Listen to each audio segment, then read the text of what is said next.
did on the tech side and on the just systems and a lot of the media plans and stuff come from Jackson. But all the creative ideas on how to really scale this out with funnels and stuff like that are coming from Robert. So without further ado, guys, meet Robert Miller. Woo-hoo. Thanks, man. Of course. Awesome. Yeah, so as he said, guys, was a Powerhouse member originally, and kind of came up through the agency space. That's kind of how I grew up. That's kind of how I found my home. Just a little bit of backstory. Literally knew nothing about digital marketing. First started out with courses and stuff, and was in like a blue collar area. So everything was like nurses, cops, or go to school and figure out construction. Figure out those kind of routes. So it wasn't really digital marketing at all, and so I kind of had to figure that out. And I learned all the stuff that I've really known through buying courses, through getting into mentorships, and seeing a lot of different offers through just marketing over the years. So I've scaled out many different offers. I've actually worked for some pretty big agencies, some publicly traded companies. I've worked on their marketing strategy, consulting, as well as help them essentially build a lot of the infrastructure. And so a lot of times people will say, it's just the paid ads. That's like the thing that people want, but it's not necessarily what they need. And so they'll come to us for paid ads, or back in the day when we were doing volume for clients, they would come to us for that, but they had so much infrastructure that they're lacking, that they're missing. And me seeing that, kind of going deeper into those businesses to really see how I can help them scale, made me get a better understanding, not of just one niche, but many different industries, whether that be, specific lead gen for offline businesses like roofing, solar, et cetera, whether that be high-ticket coaches, consultants, and info products, or even e-commerce. And so, as Lo said, we're keeping this very boutique because of the amount of data that really goes into, and the amount of integration that really goes into actually scaling an offer and scaling a business is a lot deeper than a lot of people think. Sometimes they just think it's paid ads. So with that said, guys, I'm gonna go ahead and kind of hop into it. So really the biggest thing, guys, that I want to do today, just kind of set expectations, is I'm here to really give back, but also to help you guys. If you guys are trying to scale out a coaching business, or you're trying to scale out any of this stuff, I've seen a lot of different offers. I want you guys to avoid a lot of the bottlenecks and roadblocks that I've had to face, but also that clients of mine have had to face. And so the more that you can be vulnerable with me, the more that I can help you guys actually solve those problems and actually go through kind of the frameworks that we've used to actually do that. So we are now screen recording, so we are good. Cool, awesome. So title of this presentation, how to scale up to 6 and 7 figures, high-ticket coaching offers, and how to actually deliver on that. And we're going to be talking about leveraging paid media systems and client acquisition systems, as well as a lot of the back-end processes that go into sales while leveraging your time. So as Los kind of hinted at, I've had 3 different advertising agencies. One was for entrepreneurs, one was for e-com, and then one was for volume, where we worked with so many different clients, and that's how we really got that visibility. And if you're serving a lot of different people, sometimes you're really not serving everyone or anyone, because you're just working with so many people. So this past year, really stopped doing a lot of the volume based on the agency side, and we went up and started our own high-ticket offers, if you will. And so through that, was able to go on the 2 Comma Club stage out here in Orlando this past year for multiple awards. Here's just kind of like the record labels, if you will, for 2 Comma Clubs and stuff like that for the different offers that we've been able to scale. So a lot of this stuff is simple, but you can go very deep depending on the niche, depending on the offer, and you guys will kind of see the mechanics of how that game actually works. So again, my intention is simple, is to actually help you guys scale, to actually have more revenues and profits. Some people have vanity numbers as metrics. I just care about, actually scaling out the offer, making sure the quality of life is there as well. So with that said, client acquisition at scale, there is a process, there is a method to it. There's typically 6 parts, okay? And this can be broken down, and we're gonna go deeper into this. And again, because this isn't intensive, guys, like when we have questions, I want you guys to be participative. I wanna be able to help you guys. We can break out, go deeper into different concepts and stuff, and we'll do that a little bit later, but we're gonna cover some preliminary info first. So cool, 6 parts of it. Now, there's out of the 6, there's 4 main elements. And this is typically what you'll hear in buzzwords with ad campaigns, or there's certain people that will actually specialize in this stuff. So you have traffic, which is paid ad content, how to leverage organic content to get people to come to know you, how to build your personal brand through all that kind of stuff, right? You also have your lead mechanism, and so that is like your video sales letter, your funnel, like the page that they actually go visit to hear your offer, hear your message, okay? What's really required for those to really work is not just the funnel system, not just the softwares, but the tracking behind that. We're gonna go in deep on how we actually track the, not only from traffic to the lead, but the entire process as a whole, to know when to double down on paid media, know when to change up on the funnels and stuff like that, instead of just looking at ad metrics. Next piece of this is also the systems. So even though that's the boring part that people typically overlook, CRM, data management, storage, that kind of stuff is super important, and how you guys use that will essentially allow you to make better decisions. And data is only as good as you know what to use with it, right? So we're going to tell you what data you need to really look at. And then lastly is the sales process, right? Now I come from more so the marketing side. Like I was doing door-to-door sales, I was doing all that kind of stuff, and man, I just sucked. Like I hated sales with a passion. Like I understood it mechanically, but I didn't want to be the person trying to just, call deals, door knock, or any of that kind of stuff. I tried doing solar jobs. I tried doing all that stuff to learn. But one of my mentors, because I was able to work with him, Grant Cardone, I worked with him for about 6 or 7 months really on the marketing side. And that's where I really embraced sales as part of the marketing process. Even though sales and marketing are typically different, there's a big integration point, and it's these 4 things that build the bridge into that sales process, and we'll go over kind of the overarching things around that, but these are all interweaved together. And so if you only have one, you don't have the others, stuff breaks, okay? Advertising, as I always say, amplifies what you have set up and what you don't have set up. So if you have good systems and you have good processes, you're gonna know. If you have bad ones, you're gonna know, and it's gonna be something you gotta repair, and that's okay. That's why you're here. So with that, we have those 4 main components: your traffic, which is again paid ads, organic content, different platforms; your lead mechanism, which is the funnel, how people are actually coming through paid traffic or through social media to come to you. You have your systems, and then your sales process, how you actually convert them and what data you have. Encompassing all of that, it all comes around your messaging and your offer. And a lot of times people will start with the mechanics here, those 4 elements, and not really give a lot of thought process into the messaging that then correlates to the offer. And so really getting clear on that from the beginning, or when you roll out new service offerings, when you roll out new coaching programs, is important, because when we talk about some of the paid media strategies here, your messaging needs to be congruent. The sales resources and collateral that you develop have to be congruent to the same market message. And so that's something that we'll talk about today, and if there's something that you guys are kind of struggling with, we'll be able to go over it as well. But that's really, really important, and it took me kind of a while to figure it out, because I actually came from the traffic side and went this way to learn it all, and figured out that that was actually one of the most important parts. Now, as you kind of scale that out and you have those components, the last piece of it is your mindset around the data and the questions that you're asking yourself.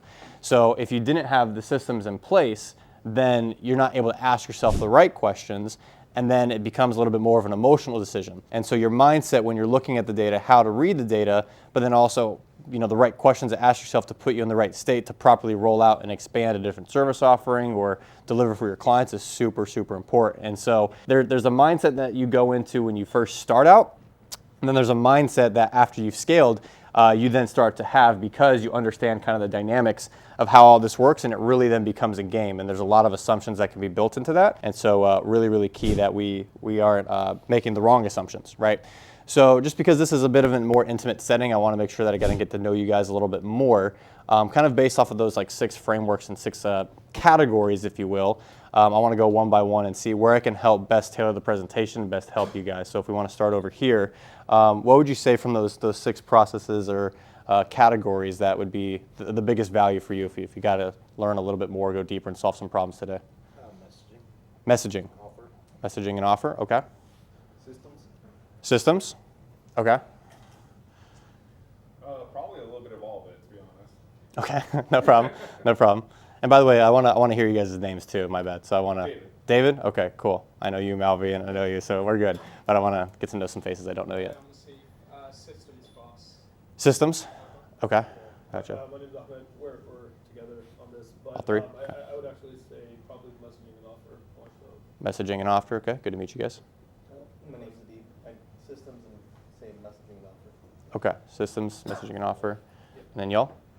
Brad and Michelle, and I'd say probably mindset. Mindset, okay. Okay, did you say the same, Michelle? Okay, cool. Awesome.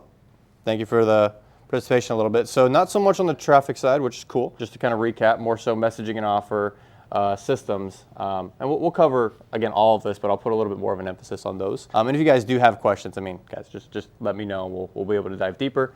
I'll bust out the iPad and we can solve exactly your problem as well. So I know some of you guys didn't really say traffic too much, so I'm just gonna kind of breeze through it real quick and give some frameworks, because it actually does tie into the mindset as well as the messaging and offer, and so it does correlate. So when we kind of look at traffic in general, there's many different ways to get traffic. You can do affiliate marketing, you can do paid ads, you can do that kind of stuff. I kind of break it down into these 4, just to kind of keep it simple. You have your paid traffic where you're actually spending money directly onto a platform. So that could be paid ads, TikTok, Facebook, Google, Instagram, etc. Then you have your paid content, which is messaging that you're amplifying through that platform. And so whenever I look at traffic, just think of the word distribution. How can I get my message through these channels effectively, and how do I need to change up either the content or the messaging type to best resonate with where I'm distributing, right? News content on CNN or whatever is scripted a very different way than obviously a paid ad on TikTok or whatever. So content might be the same message, but they're distributed differently. And that's done a lot inside the content. Then you have obviously your organic and owned traffic. So this is where, as you continue to grow over time, Russell Brunson says, you guys don't know Russell Brunson, he's actually the founder of ClickFunnels, but he says for every 1,000 people that are on your list, you should be earning about $1,000 a month, right? So email collection and data collection is important, and the reason is because a business is simply just having owned media, having owned channels, where then you can distribute a new offer through, a new message through, and extract revenue. And it's that process over and over and over again. And so when we're thinking about messaging, you don't need to plan out 7 or 10, 15 different offers down the road, but you do want to have consistency in the messaging, especially if it's around a brand face, which we'll talk about a little bit later. That way there's not some incongruencies. But again, that could be your own brand, that could be your website, that could be your email list, or affiliate marketing where you're paying people to distribute through their owned media, through email or SMS marketing. And then you have your organic content. And so that kind of ties in again with messaging a bit. You want the paid traffic that comes through to then be able to be reinforced with that message through the organic content that they're able to see. So whether that be on your YouTube, cool. On your Instagram, cool. Or it can just be through the channels that they're actually coming through. All that content needs to be congruent with, again, the end outcome that we want, which is where they're actually at in their stages of awareness, which we'll talk about a little bit later. Any questions on that before I continue? Cool, awesome. All right, so paid media. Media buying structures, segmenting out. I'm actually going to pull out my iPad and go zoom in a little bit on this because you guys may or may not be able to see it. So from a high level, obviously paid media, we have some great talented media buyers in this, in this room here. But from a messaging perspective, you're essentially just creating narratives that sell. That's it.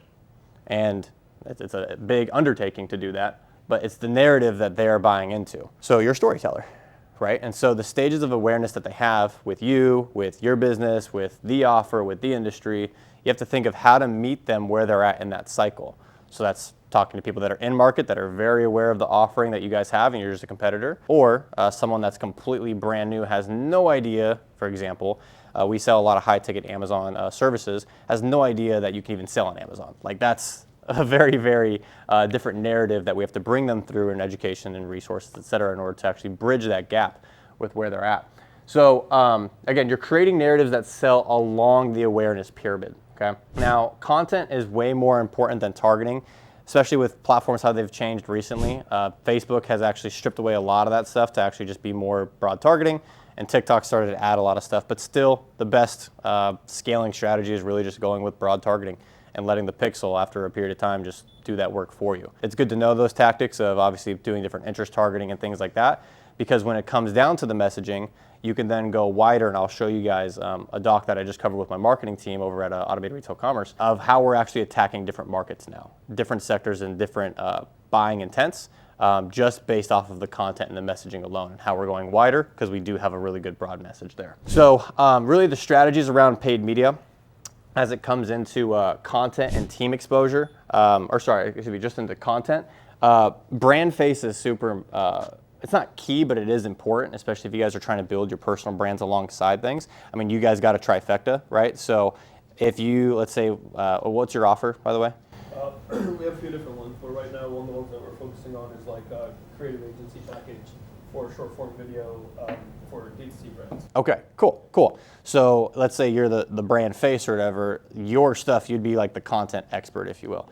In that business opportunity, doesn't mean that you necessarily are, and I say that not lightly because I've met some brand faces and they're literally just the face. I mean, another example of that is influencer marketing. They know nothing about the product, but they're just taking a picture with it, right? Same kind of concept. But if you're gonna run paid media behind that, you want that to be congruent. Now, it doesn't mean that you're locked into that. You can always pivot, we can change, we're entrepreneurs, right? But just from creating a campaign, just think of it if someone was brand new to your offer, your agency, or whatever, Like, who are they going to know? Who are they going to resonate with the most? So brand face is super important. Or you guys can go the team exposure route. I mean, you guys got 3. So hey, we're the trifecta group. 3 amigos. We're going to go ahead and do this for you. But that also builds a lot of trust too. So if the brand face is good on camera, good looking, and I say good looking as relative, like they can't be sloppy all on camera, right? Like looks are, beauty's in the eye of the beholder. But team exposure also helps with that. So you guys can start implementing, having your team actually pull through on the content, whether that be for retargeting or whether that even be on top of funnel, to really actually build more trust at the end of the day. Now, I did also put testimonials here, but I put an asterisk next to it. Very, very important, especially with paid media and amplifying a message. Testimonials used to be like just show a bunch of social proof, make financial claims, have them do that as well. That is being heavily, I would say, investigated right now through just the FTC and like a lot of people that make outlandish claims and then have their customers do the selling for them. So if you are going to use testimonials, do it on the experience of the business.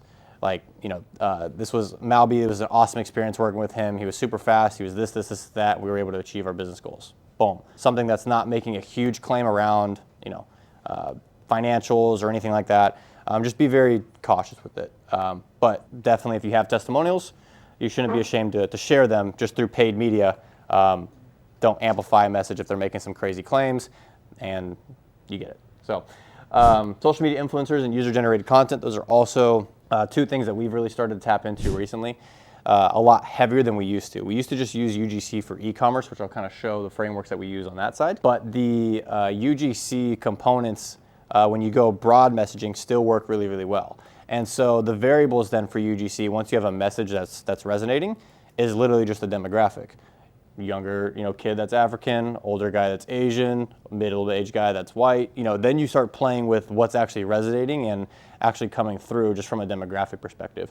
Doesn't mean that necessarily you're attracting, the audience that they're calling out, but there might be a better connection point that's saying, hey, you know what, if this guy's doing it, then cool. Or if this, age demographic gets it, then I should be able to get it too. Those kind of things start to help build some of the credibility. And that's where you really go over the buying personas, which I'm going to show you guys on the iPad in a bit, of how we're attacking that and leveraging that kind of user-generated content to just resonate. And at the end of the day, it's just meeting people where they're at in the buying cycle and the trust cycle, and essentially just kind of pushing them through as you build out your avatar. Cool. Yeah, stay on brand and color scheme. That's kind of the last one if you're doing funnels and just being congruent. Just do it throughout the process. You can change button colors and stuff, but don't have one landing page be black and white and yellow, and then the other one's like black, red, and orange. Like just stay congruent. I've seen some pretty crazy funnels where people throw a bunch of colors. E-commerce is the only one where you can kind of get away with that, and you can kind of start expanding on that. Yeah, go ahead. You might be going into it, but I'd love to know, and maybe you will later, social media influencers, what that actually looks like. Because for D2C e-com, we kind of know and we're in that, but with high ticket offers, I haven't really come across, social media influencer marketing for coaching or D2C services. So that blends a little bit more into the UGC side, and it's a great question. It's more so getting the content from the influencer, but once you find that content creator, you can actually just sign them on a social media influencer contract. So you kind of start with the UGC side. If that message is working really, really well, hey dude, instead of just being a creator for hundreds of brands, just work with us exclusively, and that's more so the social media influencer side of it. It's not like where Kim K takes a picture on Instagram and says #ad or whatever. That's not the social media influencer marketing that I'm talking about. I'm more so talking about building the relationship and then integrating them into your content process. So again, that also resonates with brand face too. So certain campaigns, you can have a skincare product as an example. We did this really, really well for a client, one of my old agencies.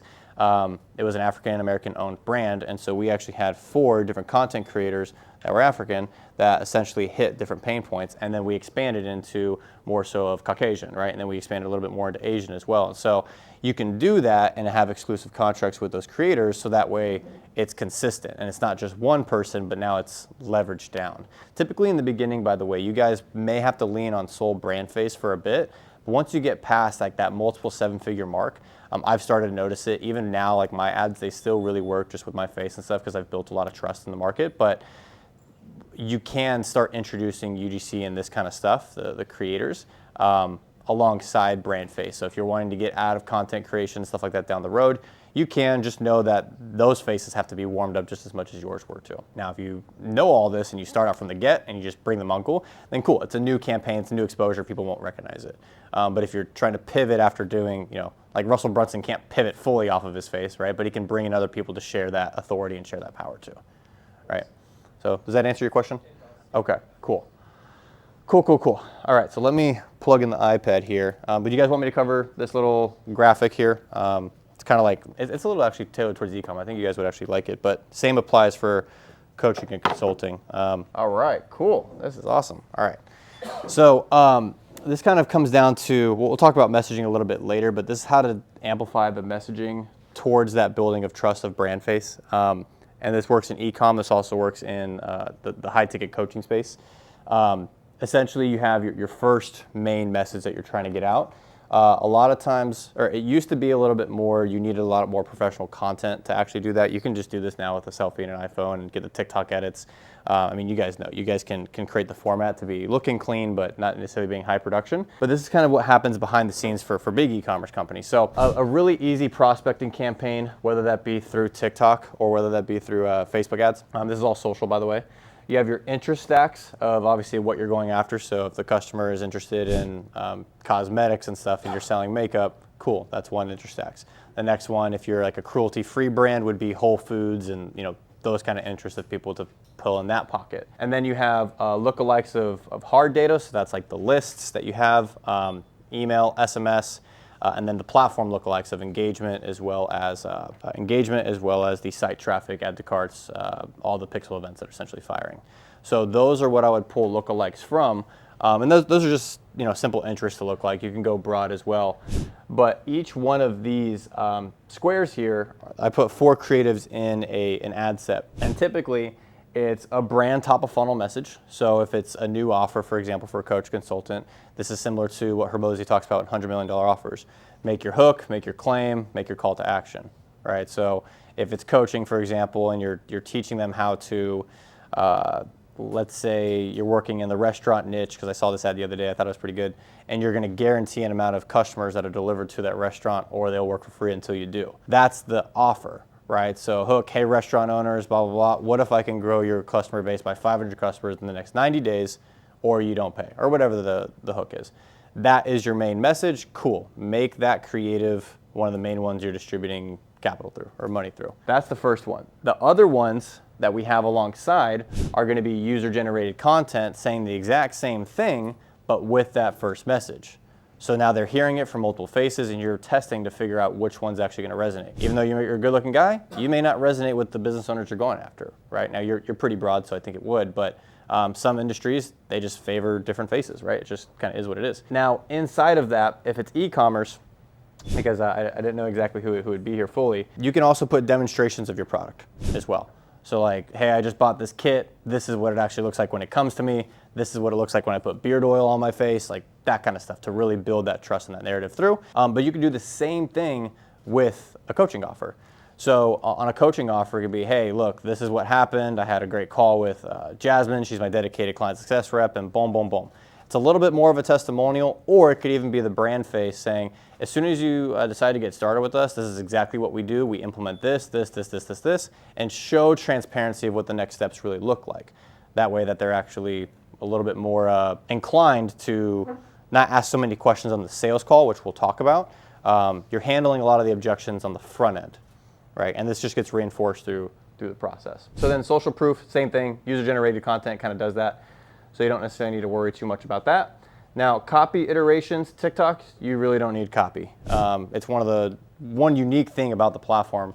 The copy is just the messaging of the video and how the text pops up on the videos and stuff. That's more important than the actual copy and the description of the headline. I think you get like 40 characters or something, so just put a call to action there, like, hey, click below to learn more about what we got going on.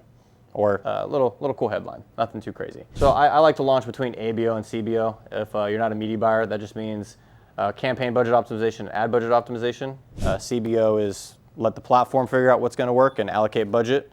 And then you have your dedicated ABO where you're saying, hey, I wanna spend 25 bucks a day on each one of these. not have Facebook determine which one is actually going to work. So with a CBO campaign, you may have all of the budget get allocated here instead of it actually equally doing a test across the board. So if you are going to do a test, I'd recommend ABO just because you're able to spend dedicated on that, conduct the test, look at the results, and then be able to go from there. So same deal. The testing between these two is just the way that they're distributed through the setting of the platform. So campaign budget optimization as well as ad set budget optimization.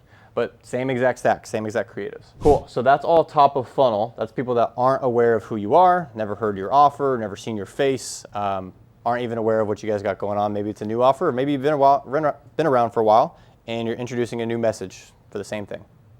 Okay. The middle of funnel is where they've actually consumed some of the content on the platform. They've engaged with the ad, but they haven't quite gone through the application process. So we'll talk about funnels and lead mechanisms here. I got some favorite ones that has generated us, multiple 7 and 8 figures.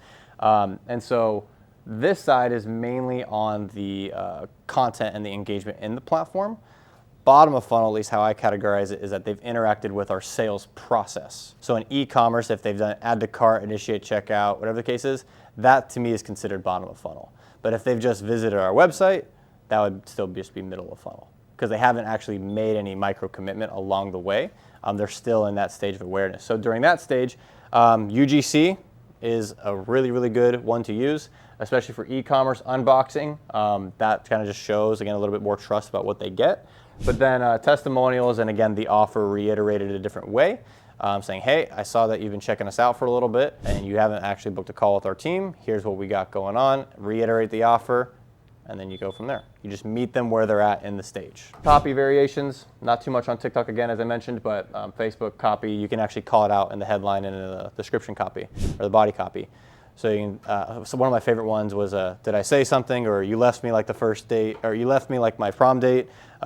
Just like little corny lines that are just like, what? Like, what is the guy talking about? Especially if you build, brand face a little bit and they've seen you a lot, like you can start to introduce a little bit of character and humor in that middle funnel, as that'll kind of resonate a little bit more instead of just saying, hey, buy my stuff, buy my stuff, buy my stuff. Cool. And then bottom of funnel, these are actually more towards the journey, which we'll showcase on the right side here, of what actions they've actually taken. So for e-commerce, for example, if they've added things to cart or they put their email, I'm going to segment that, and that's one audience.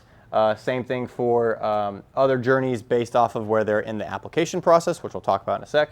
I also have that in different ad sets as well. PPE is post-paid engagement. So if they've engaged with any of the media and any of the content that I've actually already distributed and paid for, throw them into that as well. And then down the road, deep reactivation and segmentation, that comes down to the systems that you guys have to actually be able to invoke that audience, okay? Same kind of deal though. You can use social media images. So for coaches, consultants, speaking in front of a stage, maybe you're giving some free value of video content that's congruent with the whole messaging that has nothing to do with a direct call to action, but it's building more trust. High contrast images to just capture attention on the platform, but showcases authority in a certain way. And then if it's e-commerce, you can do like mock-up images and graphics, animations, stuff like that, just to kind of capture their attention. So before I kind of zoom out and go to that next side over there, do you guys have any questions on those three stages? Yeah, what's up? More so do you do any of the, for high ticket, top of funnel video views to cold traffic and then targeting? Yeah. So that's working really well. So when I squeeze down, there's metrics in the platform that obviously show 3-second video views, through plays, 25, 50, 75, 100. I walk them down that funnel as well. And if I'm still having an audience of 100 that isn't converting, I'll throw a new lander to them. Or if they're at 50, I'll throw a new lander to them as well, which we'll talk about with sales messaging and process. But it all goes to a terminal point. And we'll talk about what that means from a high ticket coaching standpoint later. But to your point, yes, I can throw up different follow-up funnels depending on where they're at and if they've engaged or not. And that comes down to the segmentation of data. Like, you don't want it to go to people that have already bought from you or that have already booked a call with you.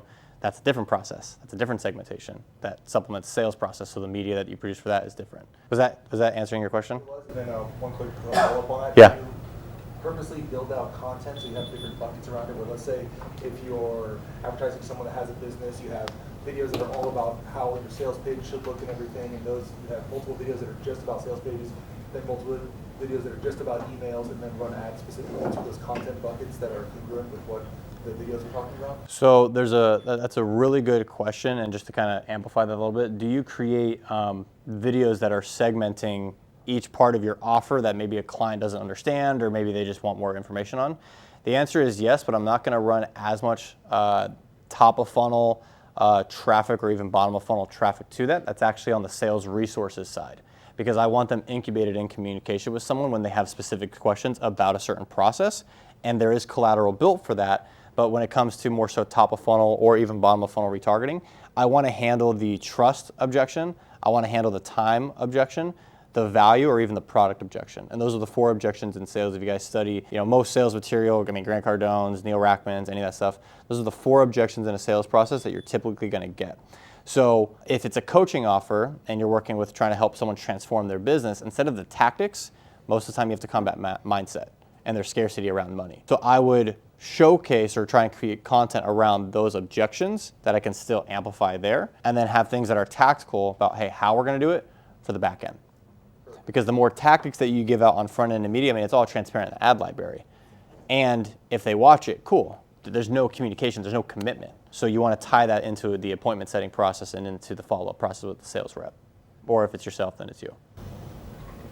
Yeah, and I'd say that's where I'm about at. I've been putting out a lot of content. I've just started coming out with like more of a brand identity with the real estate coaching group that I'm going to be creating like in December.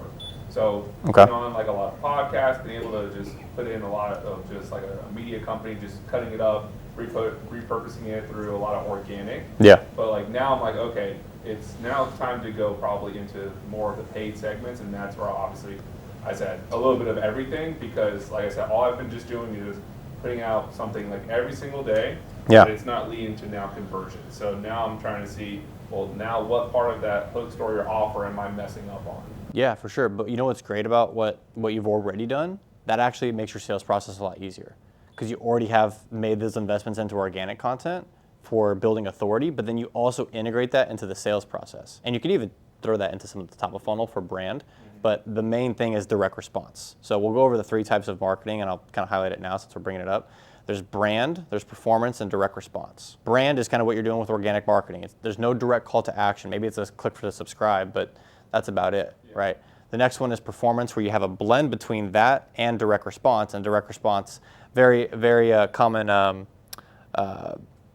example of that is Nugenics, right?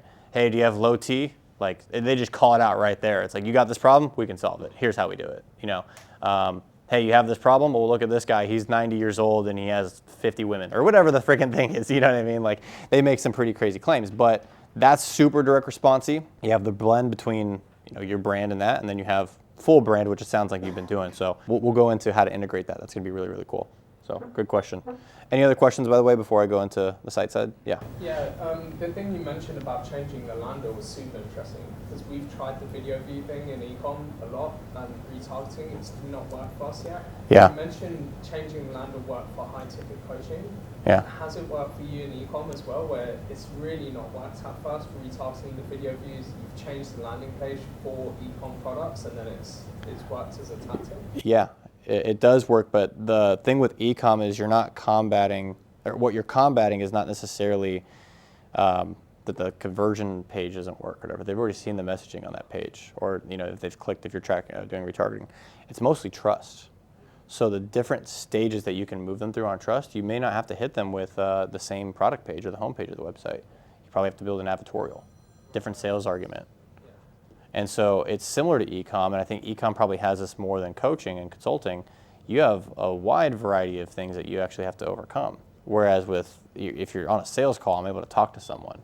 So things that can provide you credibility is creating like an advertorial, showcasing the PR that product has been in, a doctor proving that supplement or whatever is really working, and make sure it's compliant with the pages and stuff and the claims. But you have to start like kind of expanding how can we build trust and bridge that, and then it's really copywriting, the messaging, the offer, the angle in which that you're approaching to solve for that problem. So they can get retargeted back to the same homepage over and over and over, but they've seen the graphic, they've seen the logo, you know what I mean? So it's now like, hey, it can even be a testimonial thing.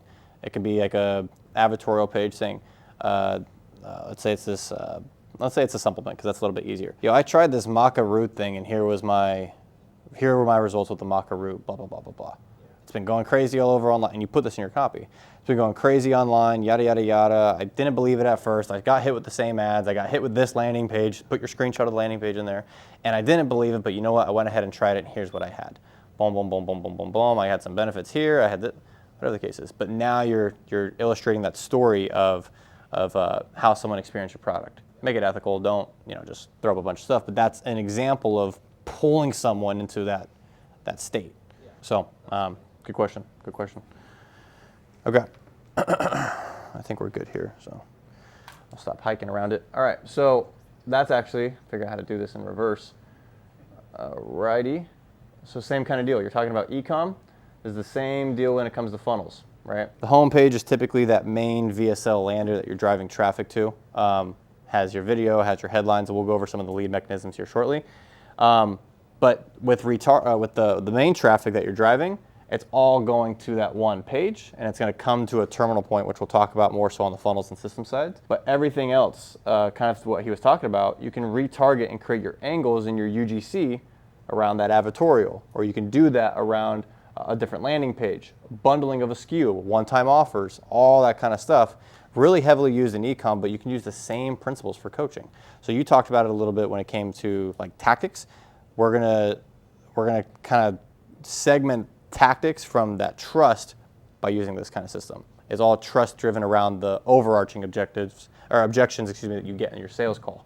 So integrating that is that process of getting feedback is super key. Okay, so we're good to move on from there. Did you guys like that? Cool, awesome. Any questions before I continue, by the way? Sweet, so let's go over the lead mechanism. Lead mechanisms, it's a way for people to actually come through a system for you to display your message and get people to actually get interest in the product or the offer.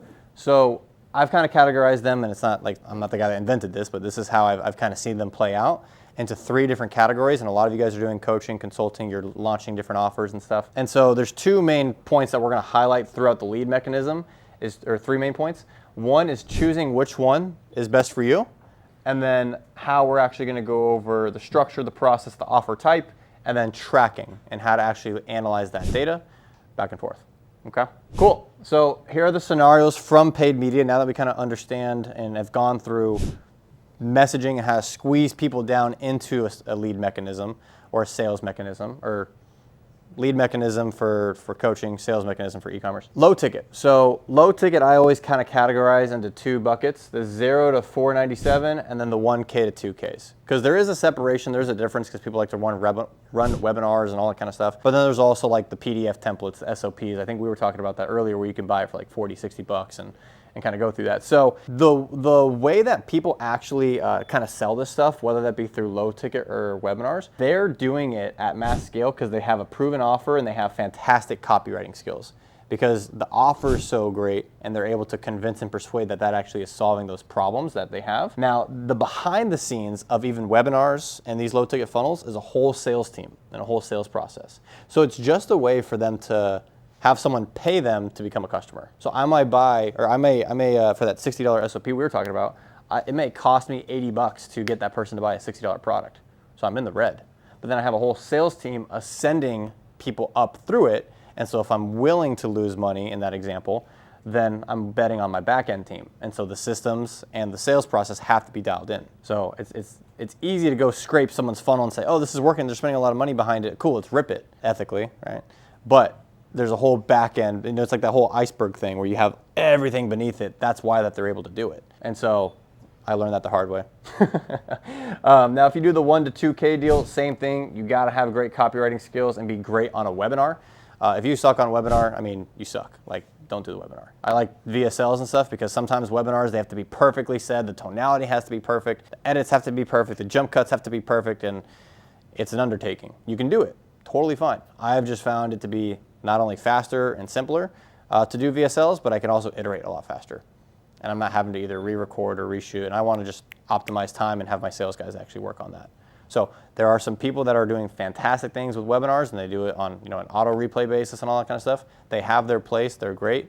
I don't like to send all my front-end paid traffic to it. I'd rather have that be more of a condensed cycle and get people on the phone for high ticket. So same kind of structure, though, with your VSLs. You can use webinar style videos, but they're like 5 to 10 minutes, They're not this whole 3-hour song and dance that you're doing.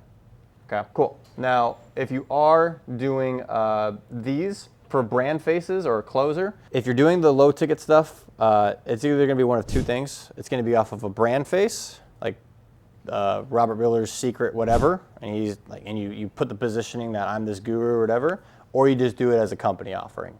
So the company offering can be, let's say, a real estate company is like, hey, here's our underwriting checklist. You know what I mean? We've done thousands of deals, couple $1 billion in transactions, whatever it is, whatever's marketable, and that can be a company offering as well. Yeah, that's part of where I'm trying to understand exactly where I want to go directly into it with a ladder idea. Of course, the top of it, of course, being the coaching program where I already have 2 students, but I'm trying to now understand the modules and courses that I want to build around it. So I was trying to get to like 10 students, and then I could be able to see, okay, well maybe there's a small thing I could do here as a low ticket that can get them immediately engaged, as opposed to already try to throw them straight into a 5K coaching program. For sure. So that's where I'm kind of like in between, where I'm like, oh, I think this would be a great idea, but I'm just, of course, a little bit further removed, and I'm trying to get the ideas from the newer people and seeing what they would find very valuable at like $60, $100, $200. Yeah, and so since you're in that coaching space, this should be the second thing that you develop, not the first actually, because there's no money in it, dude. Yeah. Like, I already have most of that stuff. It's just, how do I organize it? It has to be packaged up, but let's say you get 100 clients and they're paying you $100. Cool, dude. Like that's a good pocket. That's a good little segment, and it may change over time. People do that with book funnels. People do that with that kind of stuff. What I try to achieve, at least is kind of like my strategy, or not strategy, but just kind of my philosophy around it all, is first go like prove out one concept of a mid-ticket to high-ticket funnel, and then develop out the course resources, because you're getting paid to develop that stuff out. And if you've already developed the stuff out, great. I mean, that's only going to help you with your high-ticket sales process, and I've done the same thing. Yeah. We've had a product that's 35 grand, and some people just can't swing it, right? And that's okay. Like that's totally fine from our application process. So we developed out a downsell, gives them the nuts and bolts, essentially how it all works, and then they can go into that for a tenth of the price, which is cool. But I wouldn't have been able to find out outside of the money objection, right? I wouldn't have been able to figure out what would actually be helpful to them unless they were showing interest to the thing that they actually wanted that we knew that they may have not been able to get. And we've closed deals on that side too to pay for that market research, right? So I always just say, hey, monetize first, make money first. For a long time, I was going down that low ticket funnel, free ebooks and all that kind of stuff.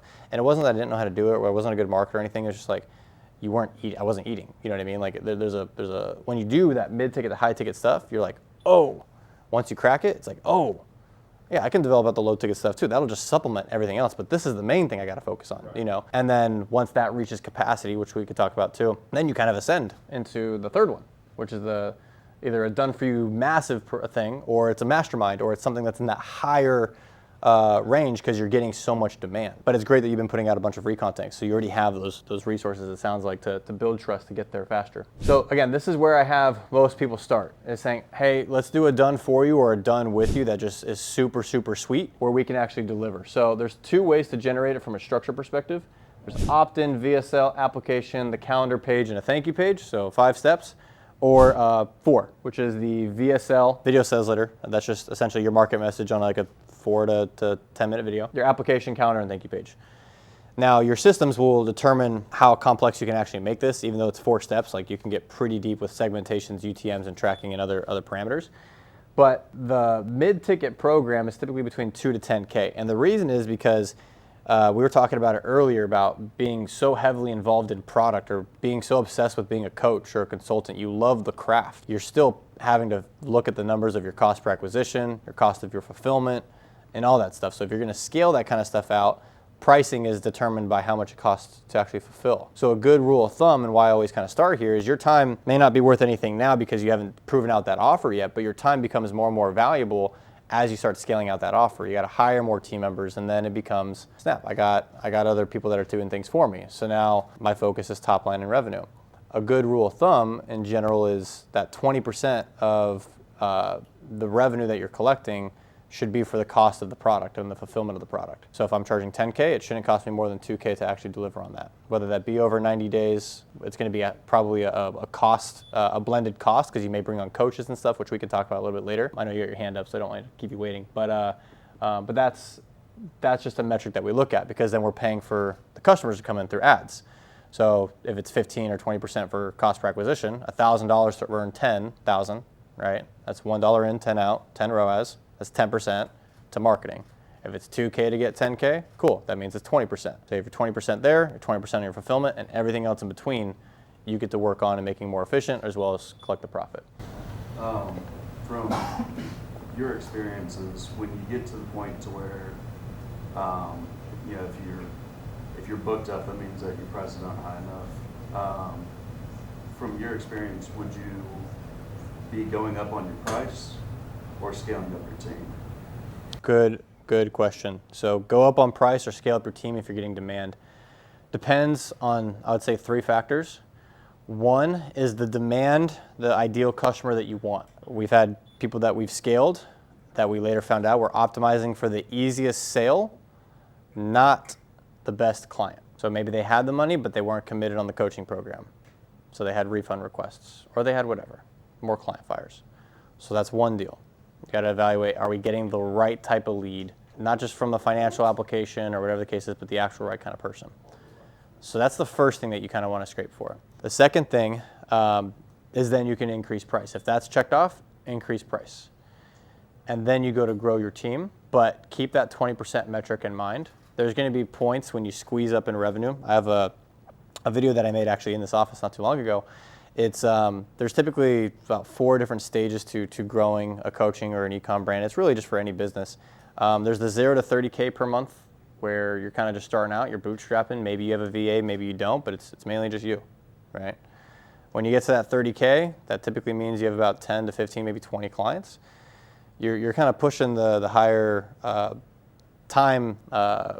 You're pushing up towards like your bandwidth of time.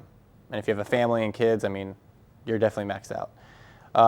So when you go from 30 to 60K, that's a different stage. And that's monthly revenue, by the way. 60 to 90, 90 to 120, 120 to 250, and 250 to 500, and then 500 to $1 million, then $1 million plus per month.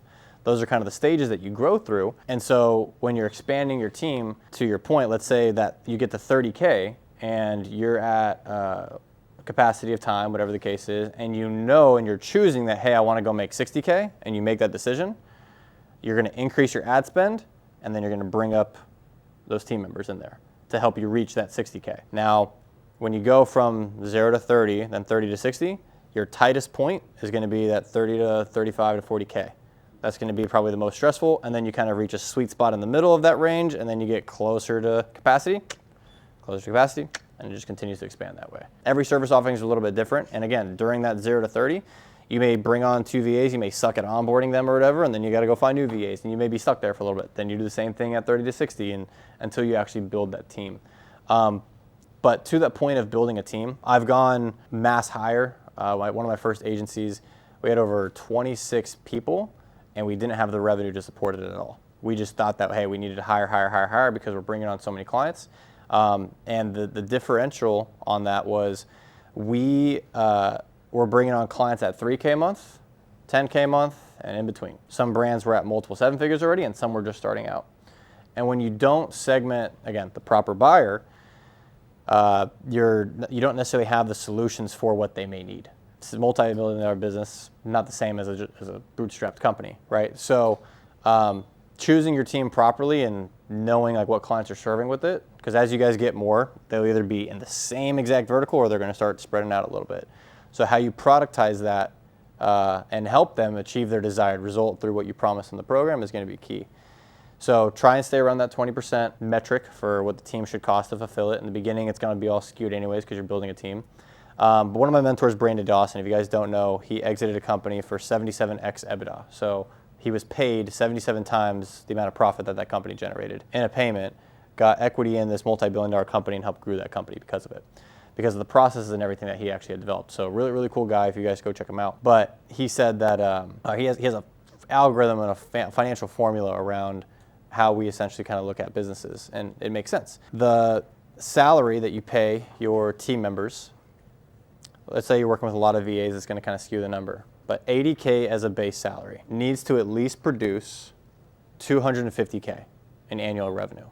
So if $80K is going out to a person or a group of people, they need to represent to your company at least about $250K, ideally $400 to $500K per year. JP Morgan, all these banks, they run at about $1 million a head, meaning that they're super efficient, super profitable, because they're recruiting the best of the best of the best talent.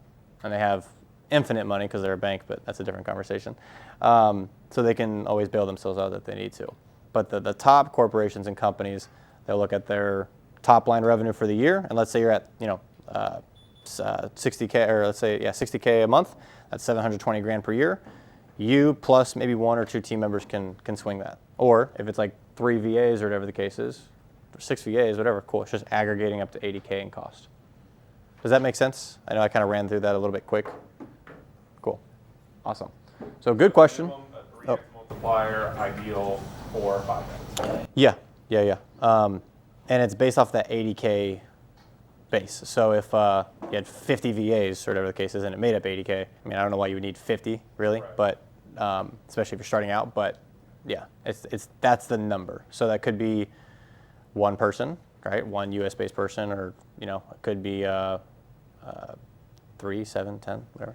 Okay, cool. So the mid-ticket. So you can do a lot more typically with mid-tickets in like this 2 to 10K price range than people think. But then the profit margin, as I was mentioning earlier about with costs, is going to start to change. Because if you're going through that range of 30 to 60, then 60 to 80K per month, and you're trying to scale that thing, you're now looking at your costs a little bit different.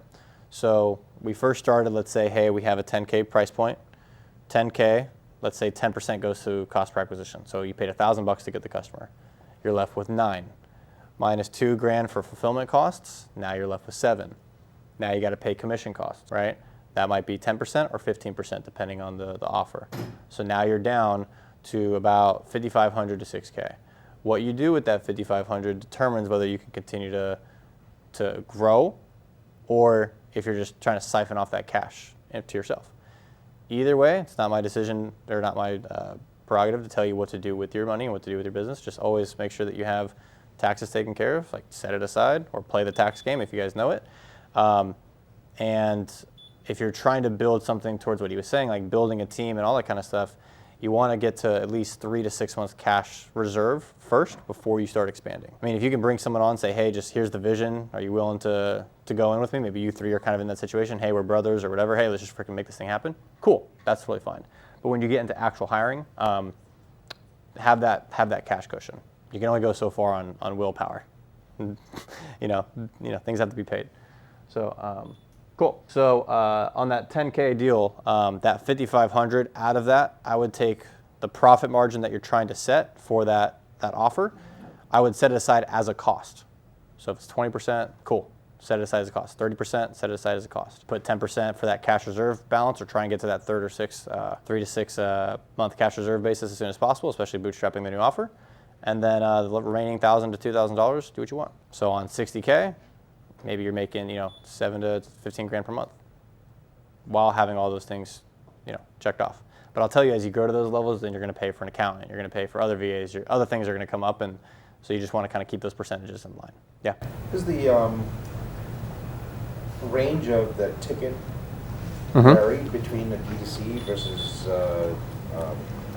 B2B? Yeah, good question. So D2C, I would consider coaching D2C because they're typically individuals that you're working with. When you're working with corporations, and it's like a corporate strategy deal or something like that, your cost per acquisitions are definitely most likely going to be higher, or it's just going to be a longer cash conversion cycle. So you have to equate how much that time is worth to that. And when we're talking about the costs, just to stay on the D2C side for a second as well, if you're producing a lot of media, so I know you produce a lot of organic content, you're chopping it up, that's a cost out of the fulfillment. So I would bake in that organic media costs outside of your paid ad costs. So that could be another 10%, whatever the case is, right? So kind of the same deal when it comes to that. When you go B2B, the contract size has to be typically, from what I've seen, a 12-month agreement or a 6-month agreement, like a SaaS or something like that. And if the product cost is, if you're doing SaaS, then it's like a 10% product cost. So you're really just paying a lot for marketing and sales at the end of the day. That's the main cost. Like Verizon, when I go sign up another phone on my thing, it costs pennies for them to do it.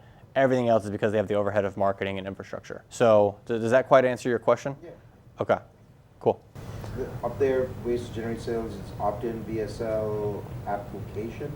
Yep, application. What application? Like a form fill, like a name, email, phone number, how much money are you making per month, And then call to action. calendar. So after they fill out the application, they go to a calendar page. Hey, book a time with me, or book a time with our rep. And then when they book that time, instead of being like that native calendar page that says, hey, you're booked for Jeff or whatever, have it redirect to a thank you page to prep them for the call. Saying, hey, I know that you just booked a call. Thank you so much for doing that. Here are 3 things that we want you to make sure that we maximize the time prior to the call. 1, show up on time, have pen and paper. Anyone that's involved in the decision for you to actually move forward with this, or needs to have information, have them on the call as well. If you have any questions, reach out to us, and we'll be sure to add them to the invite. On the second one there, when it says VSL, would that be a funnel page also? Mm-hmm. Yeah, so they're 2 separate funnels. The opt-in is typically used for free training reveals how to lose 10 pounds in belly fat or whatever in under 90 days without having to work out, change your diet or whatever. Cool, like, oh, that's interesting. Let me put in my email and get access. And then you do a bunch of email marketing to bring them back to this video sales letter, this market message. For stuff that's a bit more high ticket, so you're talking about B2B, I would just go straight VSL. So, hey, you're on this page because you're interested in blah, blah, blah, blah, blah, list out all the things that they're essentially here for, and then you go into your pitch. And we can talk about that in more so the messaging and structure of offers. But B2B or just higher ticket stuff, I would go here. Trainings and stuff that are anywhere between that 2 to 5K, opt-ins work well. Opt-ins, typically what happens though, you get a lot of people that just probably aren't financially qualified, especially if you're using things like free or how we'll do this 100% done for you. So you're kind of betting on pulling from that email list, kind of like the needle in the haystack a little bit. Whereas when you're going more direct with the VSL 4-step funnel, you can even just target that directly towards companies. So if you're doing LinkedIn outreach or whatever, it can be a VSL saying, hey, I know that you work for Coca-Cola, whatever the case is, do a whole big Coca-Cola campaign. You can create a specific VSL and process for that, right? But this is just a 4-step funnel that we drive most of our traffic to now. And we'll go into how that kind of ties into media buying and financial reporting. If you're driving most of your traffic here, what you'll find is that the main metric to determine is how much you're getting that click for and how much the CPMs are on the ad platform. Because you're displaying your message, and if it's expensive to display your message and you're bringing them here without any commitment and they're just watching your market message, these application costs typically go up.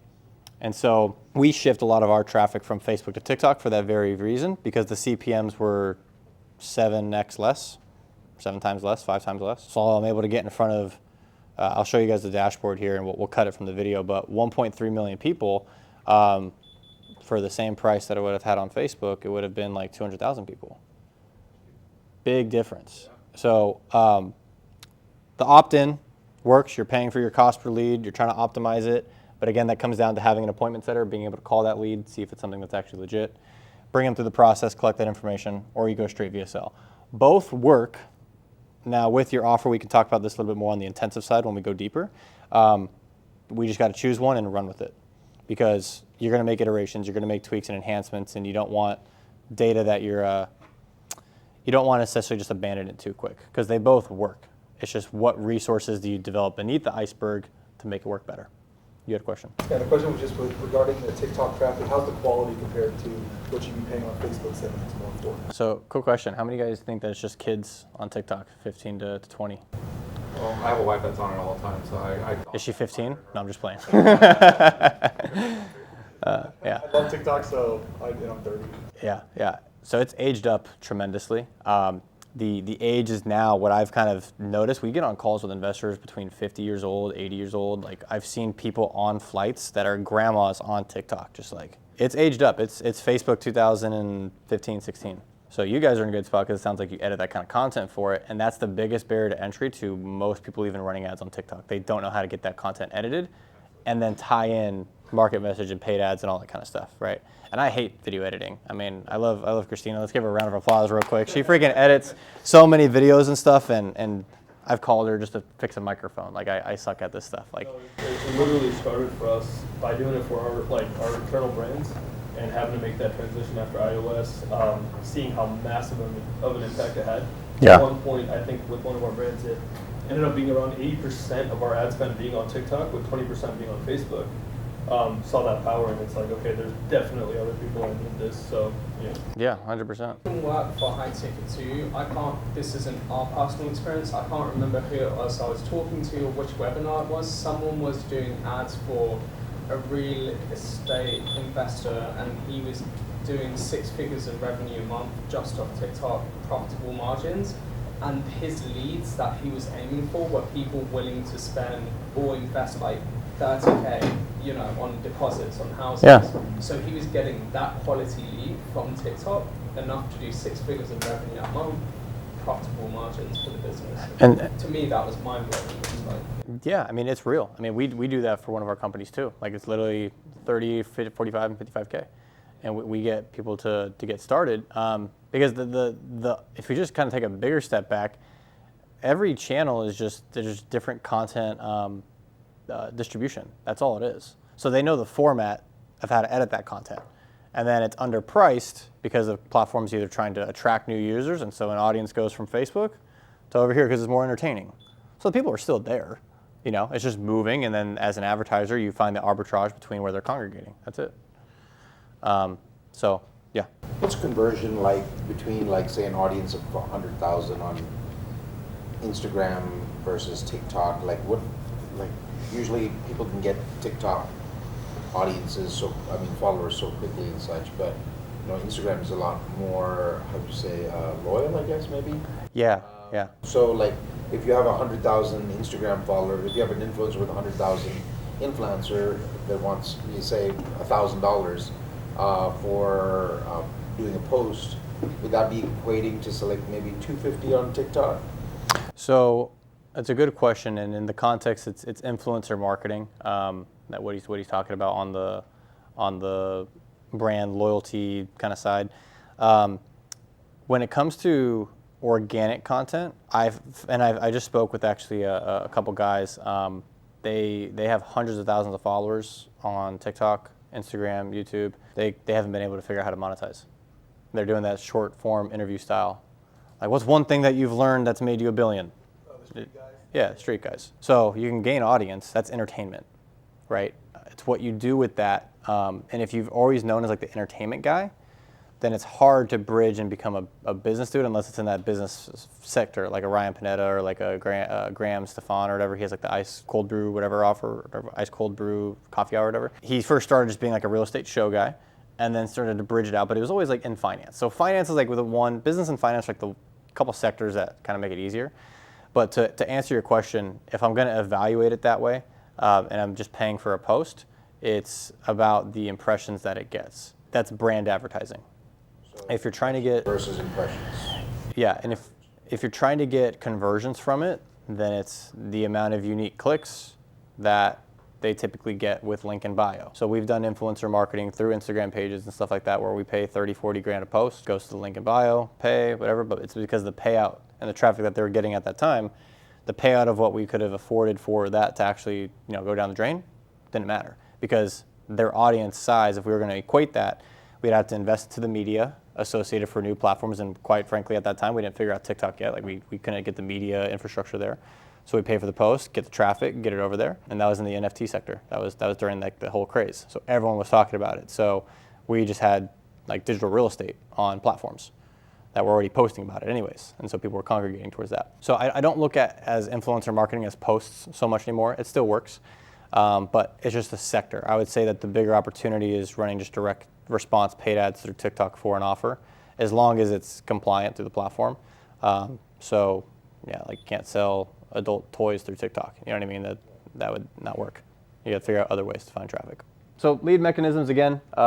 My favorites have been these two. They've been tried and true. The biggest factor again is messaging, and I know we'll talk about that a little bit later. But messaging and offer, the more that resonates, the better the offer is.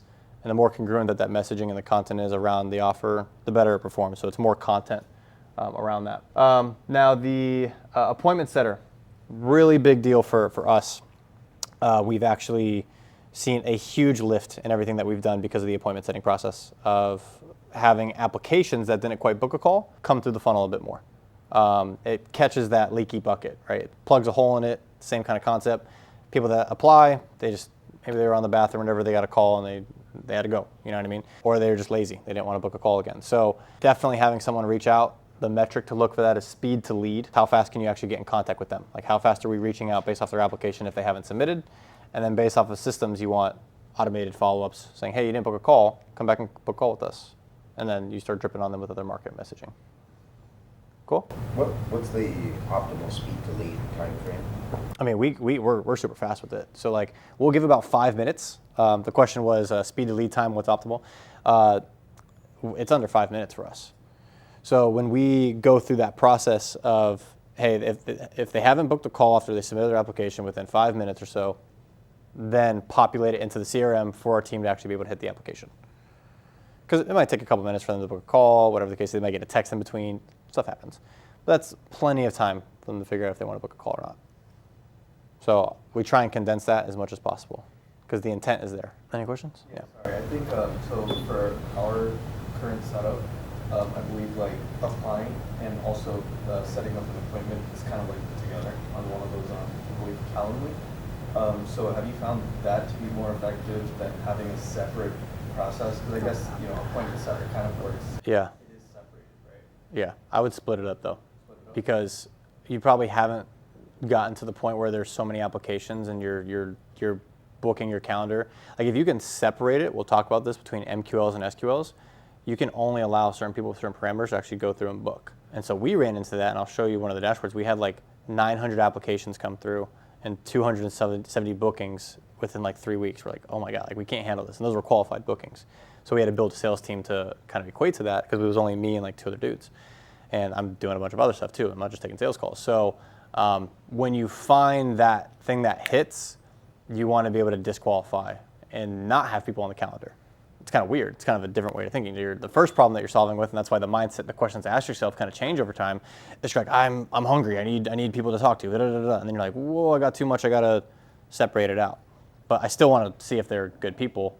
So that's where the appointment setter comes in. You just currently kind of cancel appointments or say they didn't qualify, but that's more so after the fact, after like kind of like a check. But I think it makes a lot more sense to separate it. Yeah. Not even give them a chance, because then they walk away from it. It's like, why do you even let me book? So, yeah, man, and it gets to a point where you'll get into demo curation and sales curation. So you'll go from, hey, we're just opening up our calendars and anyone can book a call, to hey, only certain people can book a call, to hey, if you don't confirm with us at all, we're gonna curate you off the calendar, because if we take a bigger step back, the whole point of a client acquisition system is to bring in cash, so that way the business can continue to grow. That way, when you look at discounted cash flows, when it comes to evaluating your business's projections, you're condensing that cycle, which means that you can get more cash in faster. And so valuations of companies go up when they have a fast cash conversion cycle. And it all starts with, how do we get appointments? How are we actually selling? And how do we get more volume and distribution of our message to continue that process? Yeah. If you, like right now, I have an issue whereby, like, say, for example, appointments are scheduled out a week in advance. We have appointments booked every 15 minutes for the whole week. Okay. Should we be calling them and trying to get them in sooner, or just leave it as is and try to see them whenever their appointment is? So I didn't kind of catch the beginning. You said you're having a lot of appointments coming in for 15-minute consultations? Right now we have scheduled from 9 a.m. to 7 p.m. We have appointments every 15 minutes. But they're right now scheduled out for the next 1 week, for example. Okay, so do you have... I mean, should I be scaling my sales team to try to get them in faster, or... Because they're already booking appointments. Mm-hmm. So when they don't book, we were talking about the speed to lead aspect, but what if they're already booking an appointment? Good question. So now he's at that stage that would be following after you guys get too many appointments, right? So then you have demo curated. So you have, it sounds like a 2-call close process, triage, and then diagnosis or whatever, and then they convert on the program, or they convert? But that's going to be a sales call. You close them on that. On the 15-minute call you're closing? I have a few people, so it's every 15 minutes somebody's getting the call. Okay, got it. Is this more of a call center setup, or is this more so of like closers ready to go and they're closing deals? Call center, like nurses. It's for medical, okay. For weight loss. Okay, got it. Yeah, that's right. I remember your product.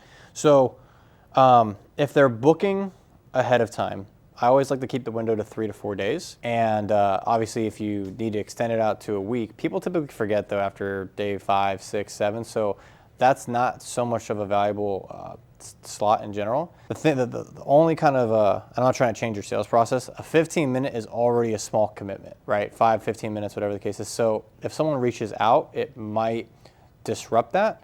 Whereas our calls, they're 45 minutes. And so we say, hey, can you confirm some stuff on your application? It takes like 3 minutes to do it, and then they're set for that call. They have the Zoom link, they have everything that they need. So it might be more text communication and email follow-ups that need to happen in between. Maybe an appointment setter, hey, I saw that you're speaking with Jessica here in 3 days. I just wanted to make sure that the time still works for you. I would try and figure out a good process, and we can kind of dive deeper a little bit into that. But I would try and get outbound to go out to try and remove them from the calendar, and if they don't hear back, to curate them, and we move it to a thing called demo curated instead of like just lost deal, because that's a different category. And then you can have people outbound call and say, hey, I saw that we weren't able to get back to you, we wanted to reschedule an appointment, yada yada yada. Some people though, they're just going to show up to the call without talking to you at all. So there's a balance. I hope that kind of answers your question. I think you can go deeper on figuring out better ways to segment. 4 days, try to get them, confirm them, or try to bring them to an earlier slot. Yeah, and I would look at your show rate. Do you know your show rate, your cancel rate, your no show rate, any of that kind of stuff, or no? Yeah. I mean, that's part of the challenge I'm trying to figure out. What's your current no show? Probably about 25%. So you have a pretty good high show rate. So off of 25%, I mean, that then frees up, well, how many calls do you get in a day? 15, 20, 30? 40? Okay, so that frees up 8 slots. So figuring out the best optimal thing to fit, like to do that 8 slots, what my setter and qualifier kind of does, at the end of the day, let's say Wednesday is full calendar. At the end of the day, Tuesday, he'll call everyone that's on the next day for all of our closers and say, hey, I saw that you have a call scheduled with John tomorrow at 3 p.m. Does that still work for you? If we don't hear a response back, like he's gonna, like sometimes our sales reps will wake up with 9 calls on their calendar and then they're left with like 3. Because the day before, that person's calling and curating, so that way when new appointments are coming in off of the paid ads, they can fill up those slots. And if it's the same day, there's a higher likelihood of them closing if it's the same day appointment, right? And we literally had that happen just this past week on Tuesday. It was like 4:30 or whatever. I had a meeting clear up at around 6. Our setter's saying, hey, can anyone hop in at 6? Other team was busy. Took the call. Guy got started on a $45,000 program, and within 2 days, done. So like the high intent is what you want to be able to optimize for in general. Cool. So I think we've kind of nailed this thing on the head a little bit. My favorite one by far, especially with higher ticket stuff, guys, like high ticket, and I'm talking about more so this range, is this VSL application page. It still works here, but it works really, really well, especially for the super high ticket stuff. It's my favorite one to use. Across the board, I've used both, but this one's working for us really well right now. On top of all the things that we talked about earlier, brand face, application, software, CRM, email marketing, you're then going to need consistent videos, resources. We're talking about that for landing pages going forward, and they're called follow-up funnels. Can be used in marketing and email marketing and drips and all that kind of stuff, but we like to really, really use them in both that and sales. But sales is its own resource hub compared to all the marketing messaging and stuff. Because in theory, anyone can then access a marketing message. We do want exclusivity to the information to gauge whether they're serious or not. Like, hey, if I send over this video resource that's not public, would you want to check it out? Yeah. So that they feel a little bit more in the club, builds more trust. As you kind of get more towards the done for you of solving a massive problem, or contract sizes go up, financial responsibility on the projection, making sure that it's 20% of your cost is a good benchmark to baseline. Some of them, may not be able to get there depending on what you guys are selling or what costs are associated there, but it's an optimal benchmark that you guys should be shooting for. But then outside of just having an appointment setter, you're then going to want to make sure that you have great reputation, that you drill that into the team that you're working with. I mean, you're going to be working with for a long time, right? So getting a good workflow with them, mapping out the deliverables, and everyone's on the same page about it, of how it's all coordinated, how it all works, how the systems work. You're then going to need great client success. So a client success system, collecting NPS scores, net promoter scores, getting surveys after essentially delivering services on a monthly basis or after certain milestones, supporting and hiring systems. Now, recently I just did an acquisition of a VA staffing agency for the hiring systems, but this is one of my biggest problems for a long time. So a lot of times you can pay for placement and people are going to charge anywhere between, you know, $1,500 for a VA all the way up to like $2,500. And then if you're trying to staff US-based people, that can be 30% of the salary. So on 80 grand that we talked about earlier, that could be like, you know, 18 to 27 grand, depending on what comp and bonuses that they can get. So when you start getting to that level of scale, you use some of the same paid ad metrics or paid ad strategies and VSLs, applications and calendar and thank you page stuff, to recruit. So hey, we're looking for closers, video hiring funnel thing. Hey, if you want to earn anywhere between 2 to 15K per month in commissions, it's a commission-based role, apply, and now you're bringing that internal. So the same systems that we're talking about, the lead mechanisms, also work for your hiring. VAs don't do that. You know, that's more for higher level positions and stuff like that. So I had to solve that for that, but that was different. I had to pay for VAs constantly for like simple stuff, and then we would use onlinejobs.ph and all that kind of stuff, and then we'd get thousands of applications. I don't have time to do that. So that was my solution. If you guys find a better solution or you have someone in charge of that in your company that's in charge of hiring, it is its own role. People are essentially what you're going to be building with for a long time. But if you see opportunities for stuff like that, always helps to figure out either who has the leverage to be able to help you hire people, build relationships with them. There's a few people here in Powerhouse that do that. I'm now part of that club, which is kind of cool. But there's other people that I've used in Powerhouse that have also helped me get positions and stuff like that, and it's worked out great. So that's part of, you know, the network effect essentially there.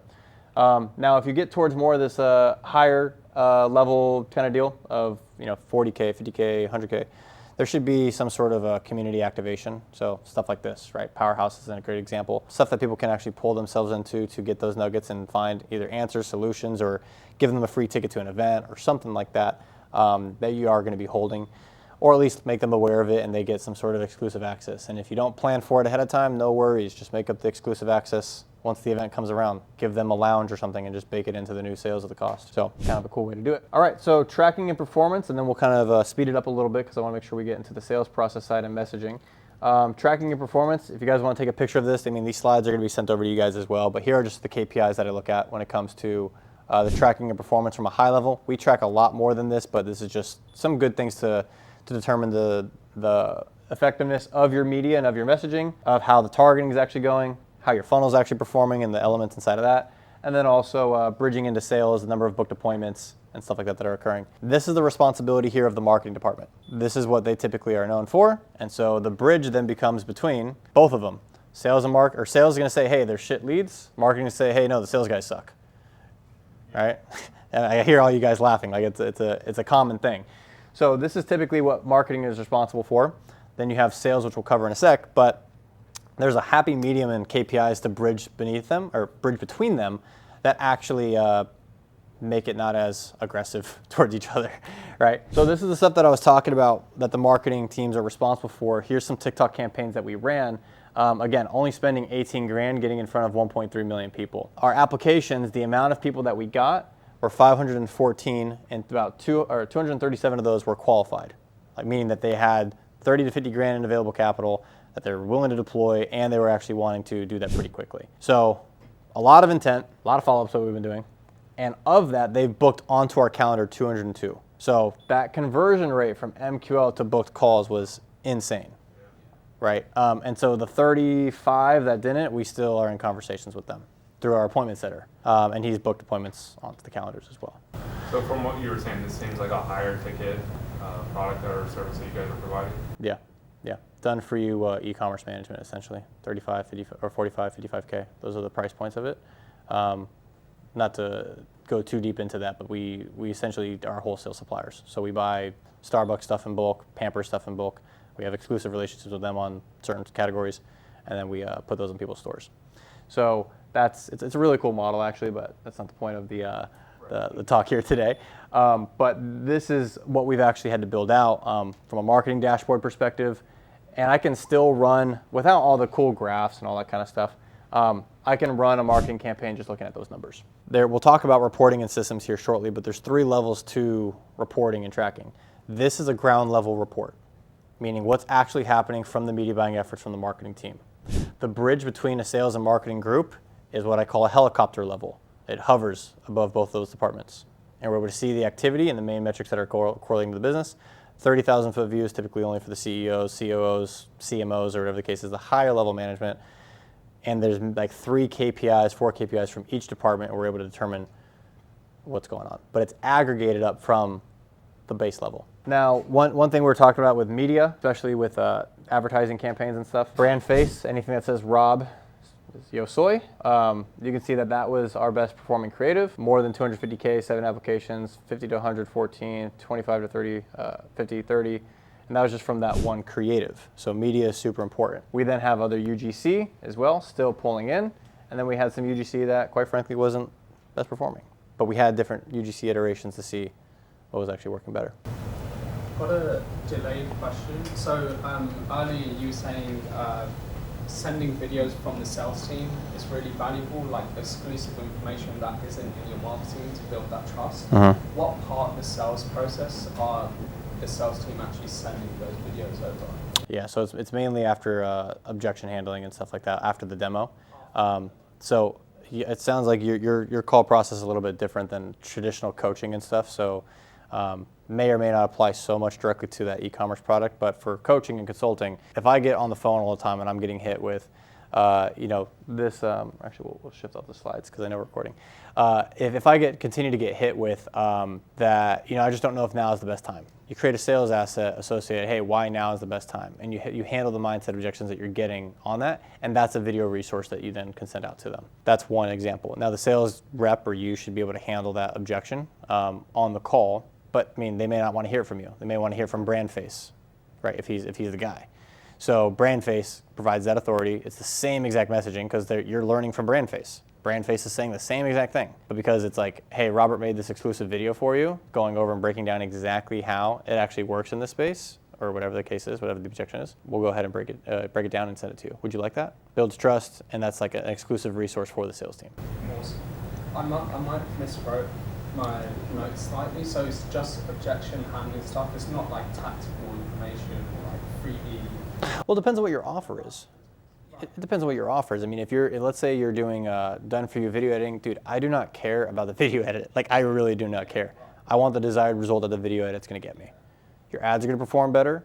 Your organic presence is going to go up. You're going to get more of an audience. That's what matters, at least from what I know of your service. I don't know if that's fully there, or I'm going to have better e-commerce conversions. I want that. I don't care about Adobe. What do you use, Christina? I don't even know what you use. Premiere? Okay, I don't care about that. Like, I want the desired result. So how we get there, that's what I'm paying you guys for. So that's where like product kind of intercepts a little bit. So if you love video editing, if you love the craft, or you love whatever it is that you're specializing in, that's typically not what people are wanting to know about. They just know that, hey, he is the guy. I don't have to think about it anymore. I'll pay him. Sales, what are those acronyms? Bridging to sales. Number of booked calls, cost per book call, and cost per marketing qualified lead. The booked calls here, this was the metric that they were optimizing for on the done for you offer. But what I cared about more so, or originally they were actually doing cost per application. And I'm like, that's not what I care about. I want it deeper in the process. Let's go over the intent. So cost per marketing qualified lead and cost per booked call.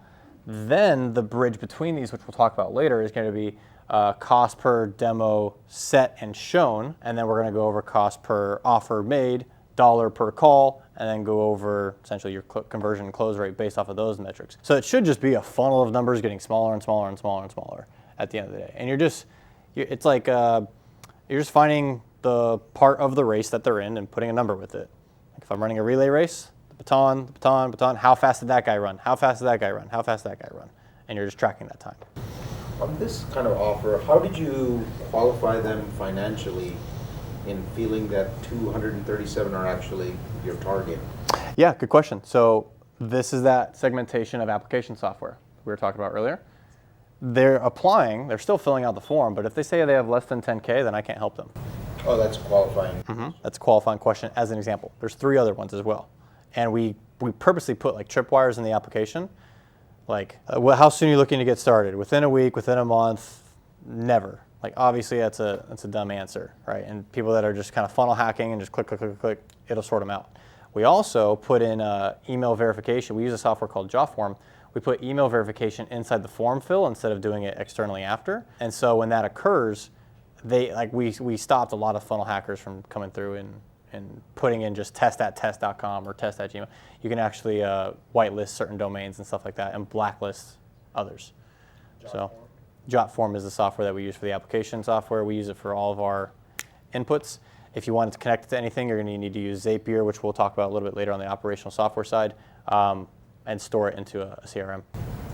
So for those people that are funnel hacking, do you send them to like a dummy page or something, or stop the application right there? So, if they are funnel hacking, right, you have the email verification side, which is one deal. Then we have phone number verification, which is another deal.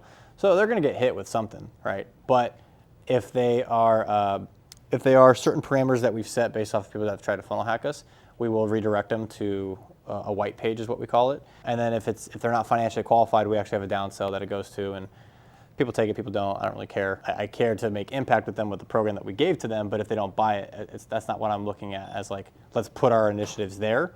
Because again, back down to what kind of offer is going to make you more money, lower down the gradient, that's just to liquidate ad spend typically. So a $400 course or $200 thing, that's just something to give value, to build trust. To his point, have those resources available. Like maybe the commitment was not even just based off price, maybe just based off the time. They haven't known me enough, or they haven't known us enough yet. So how can we build trust there and give them a downsell? Free YouTube stuff is good too. Yep. What program do you all use for your attribution and your tracking? Do you use Triple Whale, or do you just use the... Good question. So there's a few parts to attribution. That there's on-platform attribution, and then there's the systems of your sales process and how you can extract that data to cross-reference it with the CRM. So what I was showing earlier was just Google Data Studio. Hyros is what we use from like a Band-Aid solution. We use Hyros along with that stuff that I was just showing you. Hyros is for lead gen type offers. It works for e-commerce, but it's not the best. It's mainly used for like the info product space and coaching space. Triple Whale is great for e-commerce. Those two are fantastic. When it comes to sales cycles and when there's people involved, your CRM needs to be able to store that data as well to then visualize into other softwares. So I can pull up another dashboard if you guys would like, but it pulls through from one of our softwares and visualizes every single step of the sales process. In fact, let's cut this one as well.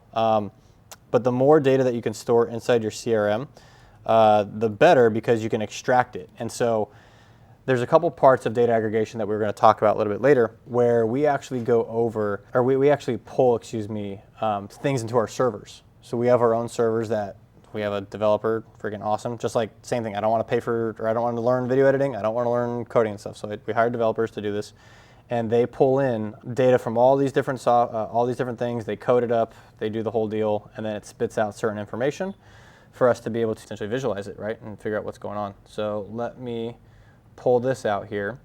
Now, all of this visualization that I'm about to show you guys, your tech stack matters the most to be able to have this functionality. So this takes a lot of conceptualization of like how we're going to track certain KPIs, and then how are we going to actually pull that data, how do we get that metric, and then how do we visualize it. This is pretty advanced, so I don't expect everyone to make this you have the ability to with certain softwares, but this is a bit overkill because we have a bunch of different offers. If you just have one offer, you can keep it simple and showcase, this offer, this is my metric, etc. So we can see that if I'm tracking the sales process a bit with the dashboard, call scheduled to call taken, call scheduled to actually a won deal, call booked to the deal won, lead created to call taken.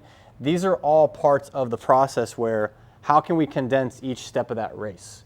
So curating people off the calendar is one, to have from that call or that lead being created to the call actually taken. How do we condense this? And it used to be 5 days, but now we've been getting it under 3, right? Same thing from a call scheduled to call taken, same kind of deal. Call booked to deal won. So our cash conversion cycle, meaning I know that if I book an appointment, it's going to take me 16 days on average to collect that cash based off of all of our deals. This is really important for high-ticket coaching and stuff like that, because then I know that the more that I can condense that down with the sales resources, the collateral, or any other things that can condense this down, the more scale that I can achieve, so long that my team can catch up. If my team can't catch up, that's okay. I now know my metrics and I won't have to spend as much on marketing anymore, or I'll just slow it down or keep it at a certain pace. Because if I can get a cash conversion cycle in this entire process under 30 days, I technically have infinite scale. especially if you have Amex Gold cards and charge cards and stuff. Run it up, collect as much cash, pay it off, same deal. It's just so long that your fulfillment can keep up. So if you just know the average time between when a lead is created, when a lead is booked, and then when a deal is actually won, or when a contract's sent and then when a deal is won, if that cycle, if you can map it out, then you can kind of figure out the parts between the relay race that are dropping off. So hope that was helpful. These ones here, we're about to highlight it a little bit here. These are funnel tags, okay? So a little bit later down the road when you guys start testing different offers, as well as when you start testing different sales messaging and frameworks and going after different audiences, these are the different tags that you can attribute your revenue to. Because in the CRM, you can say, hey, anyone that comes from this funnel or fills out this application, they get this funnel tag. So that's how we at least visualize it out in Plecto. So we kind of just highlight a little bit systems and automation. So far, everyone good? Any questions before I kind of continue into the data side now? It seems as you're growing out your agency, are you guys still using like the ClickFunnels as your CRM, or have you just advanced because you're at just so many different companies and offers and everything? So we actually took at Creator what I built for that company, not the whole Plecto dashboard because that's an intense build, but the same foundation of the data points that need to be built out from the automations as well as a CRM standpoint. We actually had my COO build all that out and make it a snapshot in a Go High level. So now whenever we want to help a client and they need new funnels, they need new systems, transfer it all over, integrate it, set it up with their applications and what they consider a marketing qualified lead, sales qualified lead, and then we'll build it out for them, manage it, set it up, and then train you on actually how to use it so you get similar data. And then that can all be pulled into a server and you can do whatever you want to do with that data afterwards. Go High Level has its own dashboards, which are cool, just nowhere near the complexity. That's not what they were built for. They were built for just seeing, your revenues, your pipelines, but it tracks all that data, so it stores it, and then how you manipulate it is how you get it out. But we snapshotted it over just to make it simpler for our clients because I'm not going to build that out for every single person to the extent that we did because it took a year and a half. So we condensed the time frame down to a snapshot to then just give us that last, the last anchor of the race. Let's just configure it, and then boom, you're ready to go. So it takes us maybe 3 to 5 weeks to set that up now compared to a year and a half. So pretty cool. All right, awesome. So sales and marketing KPIs, this is kind of where we're starting to build the bridge. What are the systems used for, right? So these KPIs here, again, from the ad platform, you're gonna wanna capture the campaign, the ad set, and the ad content. Campaign, content, ad set, or medium, and then the source is TikTok on that one. Funnel tag, which we talked about on the lead mechanism. That was the colors that you guys saw. That's the funnel tag, that's distinguished. Your lead mechanism is also gonna track your conversion rates as well as the marketing qualified score. This is a little bit more advanced. You don't really need to do lead scoring, but at least it captures in the MQL points that you need. So that application that comes in, just put it into the CRM, right? So in this example, we know that this is a marketing qualified lead based off of that information. Now, all the other applications are still coming into the CRM, but they're not being shown in the views that our sales guys need to hit first. They hit hierarchy of importance, right? If you have a super highly qualified lead and a bad lead, which one are you gonna hit first? So our sales teams focus on these guys first, and then they go to the people that aren't as qualified from there. Big thing with that as well, on that lead mechanism, because you're working with form fills, calendar booking dates, etc., tracking the dates. So we have, if we use an opt-in funnel, we do opt-in date, application date, book call date, schedule call date, and then call shown date. This one was just a VSL, so we just have the application date, schedule call date, and the book date. The schedule call, to clarify, schedule is when they actually click the buttons. Booked call is for when they schedule it for. I know it's a little weird with the terminology, but that's how we did it. You can flip-flop it, whatever you want, but we did that way. Why do you do it that way? There's no reasoning. We just know we needed those 2 data points because we determined that in the sales process on that dashboard, it wasn't giving us clarity on do we need to expand more people on the calendar. So our problem was then, well, that's convoluting data. Something is static and something is dynamic because I can originally schedule a call date and then have to reschedule. So hey, the first time that they scheduled a call, now that's a metric for us.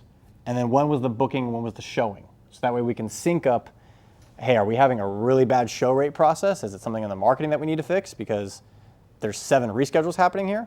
It's a bit extreme. We cut it off after 2 to 3, by the way, just as like a rule of thumb. Because if they're just having to reschedule, and it's not really serious, then we just blacklist it, and we put it somewhere else. That's why we have a different metric there, but the naming, honestly, I wish I could flip it, but it's too late. It's gonna confuse all of our systems and team. Yeah, cool.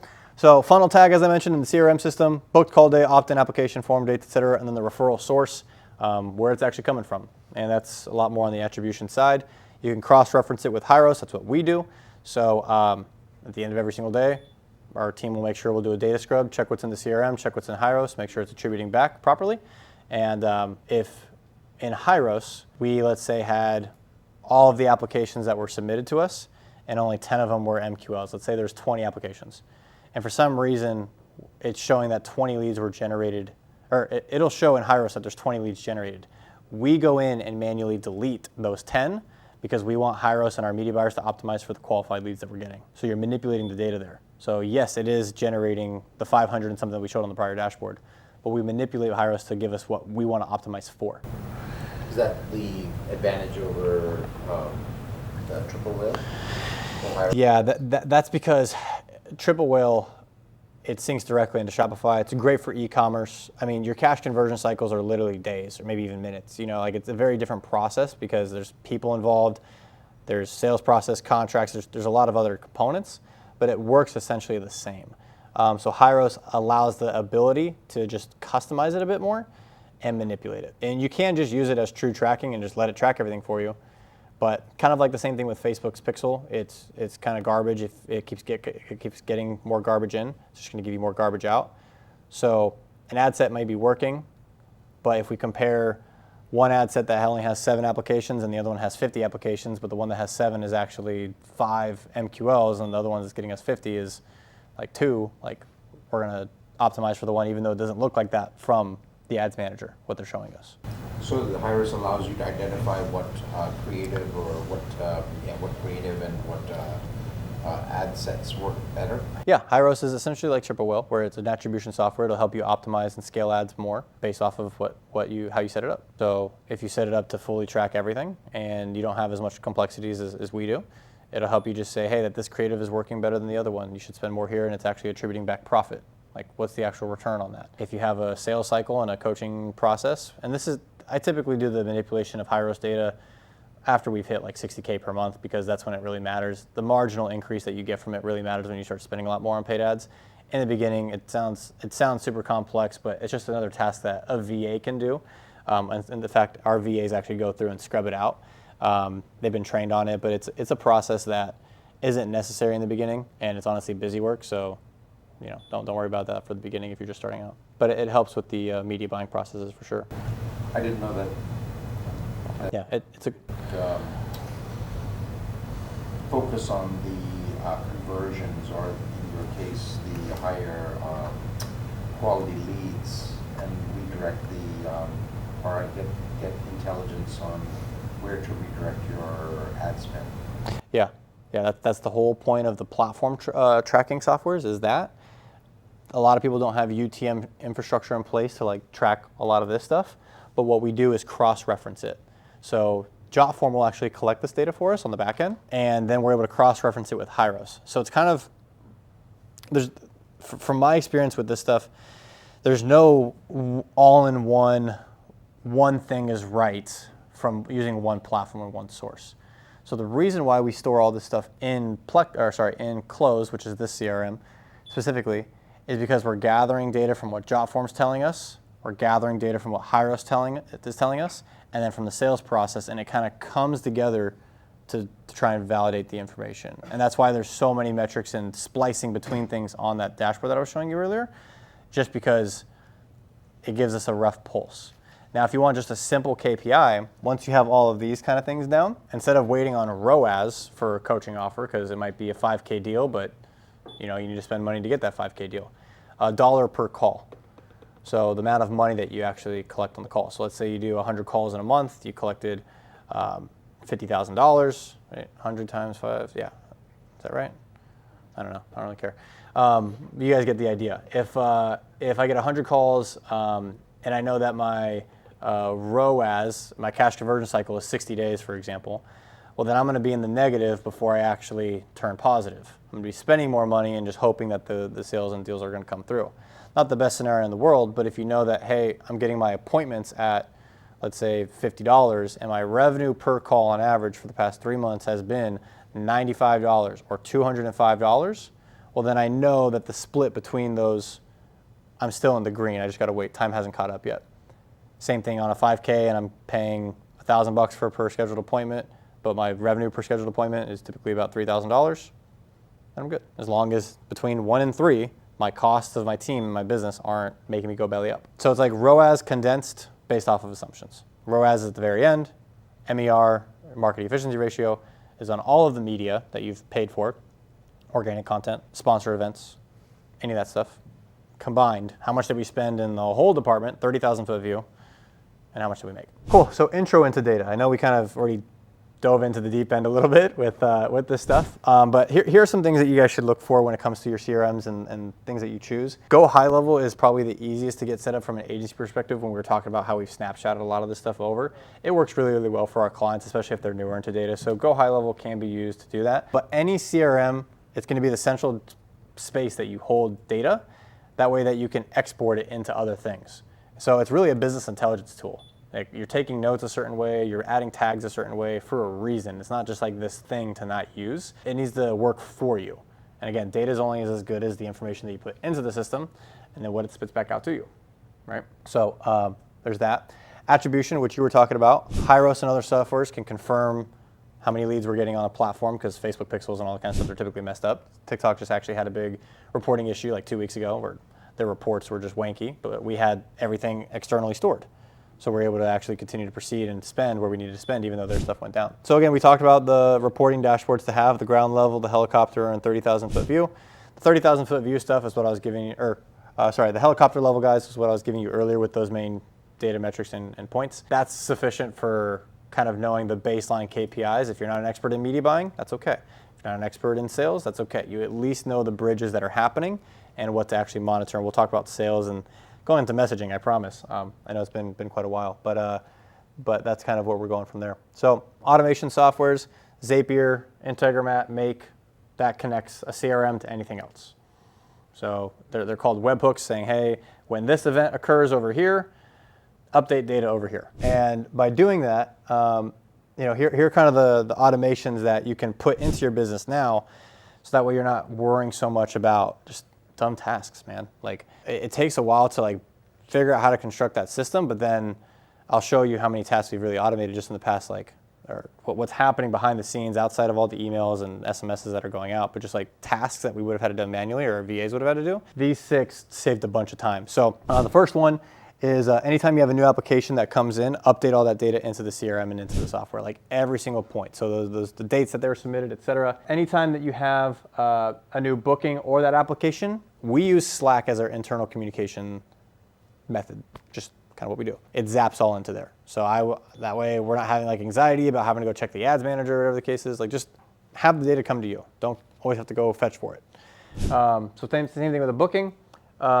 Whenever a rep gets a text message, Go High Level doesn't really work this way because they have a mobile app, but some CRMs, they don't have mobile apps. So if they don't have a mobile app, just create a zap saying, hey, anytime a new text message comes in, text it to my phone. That way I can have speed to lead as a thing that the closers are actually working on as well. Another one, call recording links. I don't know how many times that I've tried to go through and find stuff through Zoom, like where the hell is this call, what day was it, whatever. Slack it into zap it into Slack and have the links. And then also there's a little bit more advanced apps you guys can do a little bit more research on where the video file or the audio recording could actually just be uploaded to a Google Drive. So we actually do that for all of our sales reps because if one drops off or whatever and we delete the profile, we don't want any of that data to be lost from some mess up by a software, so we externalize all that data. We have all the recordings and we store it. Contract sending, that one is a big one. So when you configure a system, the biggest thing I think about is just like how to have one thing trigger all things. So how does one input give everything that a team may need for the future, for now, for later, for data, for all that kind of stuff. So in our pipeline, we actually have a stage called send contract. So when we go from, hey, demo is booked and I'm ready to send out a contract, I just drag and drop it, select the product. So productizing your service is key. Select the product that they're going to be on. And then when it goes to that stage, a Zapier will say, or a Zapier can pull it saying, hey, when this opportunity is in this new stage, send out contract, update CRM, Slack over here, text this guy, message over here, and that's the trigger point. So contract setting automates out. I don't have to worry about it. That was a big one. And then new sales automation. So that's going to propel the sales process forward, especially in coaching consulting. Get instant access to the course, get access to live coaching, all that kind of stuff, right? So you want, if a deal is then made one, or when client pays, move opportunity into one, send them a Slack message, create their Google Drive, do the things that you're actually delivering on, and have the automations propel that process forward as much as it can, as much as you think that it can for your business offering. So onboarding forms. Hey, as soon as that contract is won, text message, onboarding form, congrats, we're super excited for you to be on to come on board with us here at XYZ Company. Here is the onboarding form you need to fill out. Once you fill this out, you'll then be able to book a call, so please fill this out. We can't continue if you do that. Everything else is automating in the back end. When they fill out that form, automate into the same drives that you actually just created, and then depending on the service, which is a little bit more exciting, if in your process you need to write copy or need to write hooks or whatever the case is, you can even have AI step in and take some of those prompts off of you and deliver the tasks before you even have your onboarding call, which is pretty cool. So whatever that process is of you guys actually fulfilling on coaching, you guys can leverage automations to not have to have VAs set up that stuff. AI, yes, but software and automations, they're 95 to 99% reliable. People aren't, whatever. Power outage goes out for people in the Philippines, someone's sick, dog dies, whatever, like, or they're just being stubborn and not wanting to adhere to a system, like, just is what it is. And so you can count on automations mostly doing the work.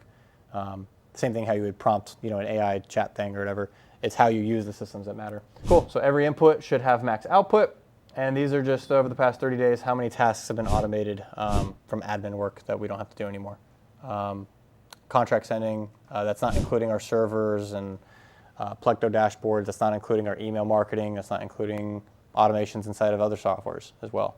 This is just from Zapier. So typically you get a little bit pricier when you start going up into different tiers in Zapier, but that's why we kind of move it into other softwares to kind of handle those functions and stuff, but you can get pretty crazy. Your only limit is your mind and your tech stack. So pretty cool. So thought process behind building these automations. Again, what's one thing that can be done to update all other things, all other softwares, all other processes, really question what you're doing and the time that you're wasting, essentially. How could everything update in this process with one click? Contract sending is a really good example.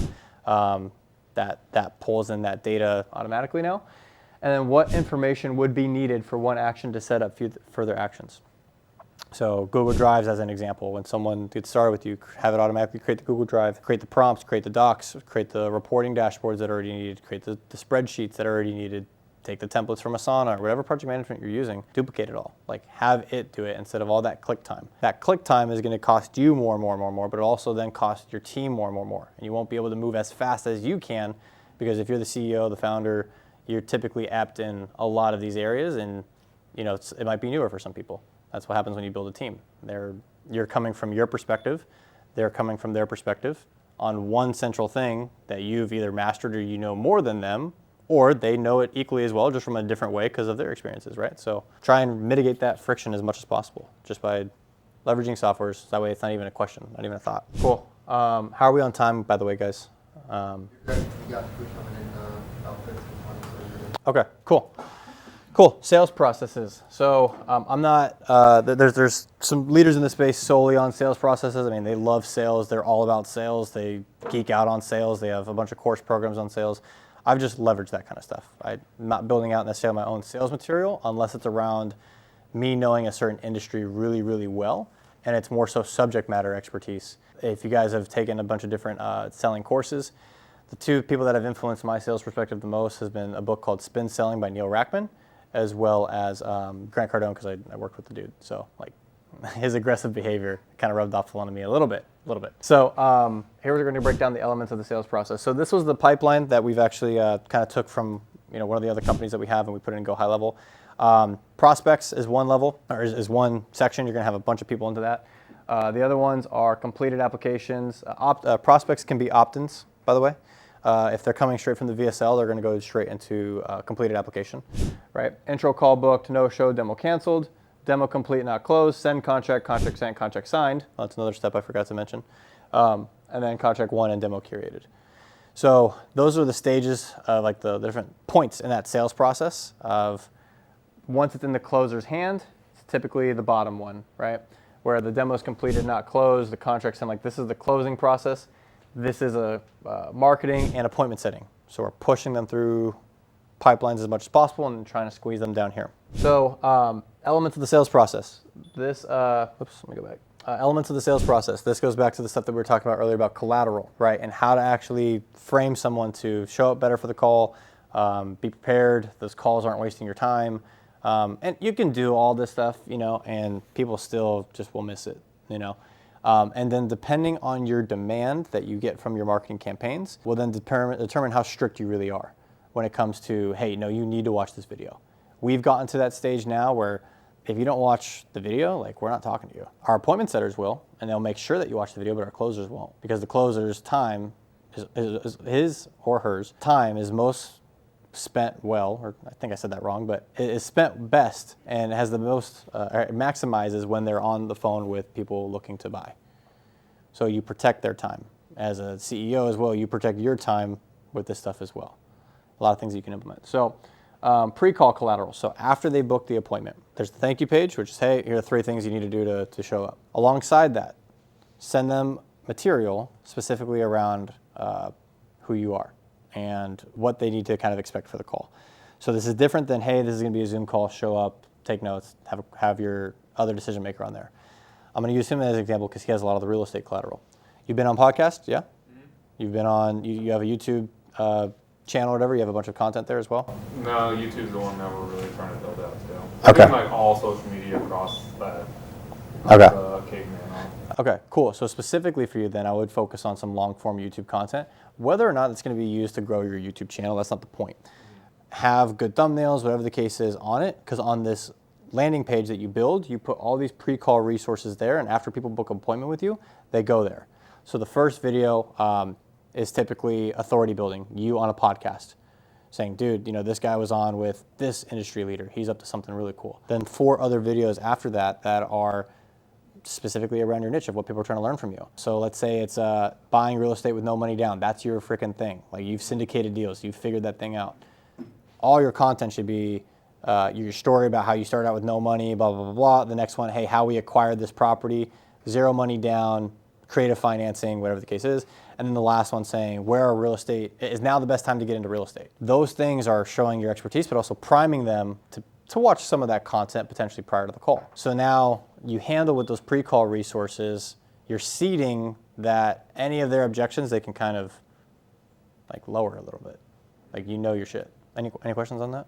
No, it makes a lot of sense. I mean, Okay. That's, you know, we did create a VSL just on like a case study that we closed on a couple of weeks ago, but I had like a developer create the funnel, but I mean, I'm seeing stuff like, I'm like, okay, we didn't really go through that part, or being able to just do the booking calls, because like in the last 3 months, I think I've been on like almost 8 to 10 podcasts, so I know there's a lot of content within those. Yeah. So, and the goal this year is to get on 50. So I'm trying to expand out the podcast world a lot more. And those are being recorded video, yeah? Yeah, StreamYards, they're on River, whatever the other ones are, like River StreamYards, Yeah. the other one is, and everything like that, yeah. Okay. Yeah, definitely long form media for the sales process. That's a little bit more how you monetize. I've tried putting on like the short form reels that I've done. That doesn't stick because the commitment of a 15-second video versus a 7-minute clip, 2 different things. Yeah, and I think that's where I've had issues with is, all right, I gotta act like something, like let's just theoretically say I sold a property for $20,000 and I did this. Like, I'm not really good at being able to just do like a 20-second little bit of it. But when I'm doing the deeper dives within the podcast, that's where you start seeing obviously the expertise get more granular. For sure. How we structured it, how we funded it, how we were able to find buyers for it or anything like that, yeah. Yeah, exactly. And so to that point, at this stage of awareness that they're at, think about it, they've already seen your ad, they've already applied to work with you or hear about what you got going on. Mm-hmm. They've already booked a call and you've already told them what the next steps are to show up for the call. Now it's like, hey, if we're gonna do something together, let me see if you're the real deal. Or what things should I know prior to the call? Like, I don't know, I've never done what you've done and I wanna learn from you. Like, cool, but like, I don't know. There's going to be people that are in market and they may just like know real estate really well. They'll watch pieces of it. They're like, oh, dude, this guy's cool. Mm-hmm. And then it might be people like me, or like, dude, I haven't done a real estate creative financing deal and syndication of a multifamily unit. I understand it financially and conceptually, but I've never done it. Never pulled the trigger. I may have a little, anxiety around it, or maybe cautious around it. So those videos are to kind of capture that bucket and lower those concerns when they show up for the sales call. it's not necessarily a lay down, but a lot of like the fluff is kind of out of the way. You're not trying to have to flex on the call, and it's gonna be easier as a brand face. But when your sales guys do it, then they just amp you up. Yeah, the So hype's already there. exactly. So what my qualifiers, and we'll talk about kind of the next stages of appointment setting too. You're saying, hey, Robert wanted me to personally reach out if it was booked with me in this case. Robert wanted me to personally reach out and just make sure that you got all the resources prior to the call, that you've watched the video. Yeah, sure, cool, okay, great. You have the Zoom link for the call. Okay, great. And just out of curiosity, what prompted you to reach out to us and book a call? And what we hear, and this isn't like me fluffing up ego, but what we hear, and this is good feedback in general that you guys can get from the appointment setting, is why did they come to you? So, hey, the trust and reliability, you guys are very professional compared to the other guys that I've spoken to, as well as, I've been following Robert for some time, yada, yada, yada, whatever. You'll pull those insights out, and then that can also be used for that. And you also get actually some dirt on your competition too. We've gotten plenty of dirt. And so that's a good thing to then bring to the forefront of the assets that you send in bottom of funnel for building trust, because you're anti those guys and you're your own lane. So Definitely see how you can easily make a difference, like a differentiator before even talking with them. Yeah, you call out the other guys without calling out their names. Also builds trust. And we're very transparent on that offer. Like we show back end results. Like we actually open up a lot of things that people won't do, and we just do that anyways because it's digital. Everything's digital. It's kind of, you need to have something that's tangible to them, right? If it's a digital offer, especially in coaching, the offer it's fucking made up, dude.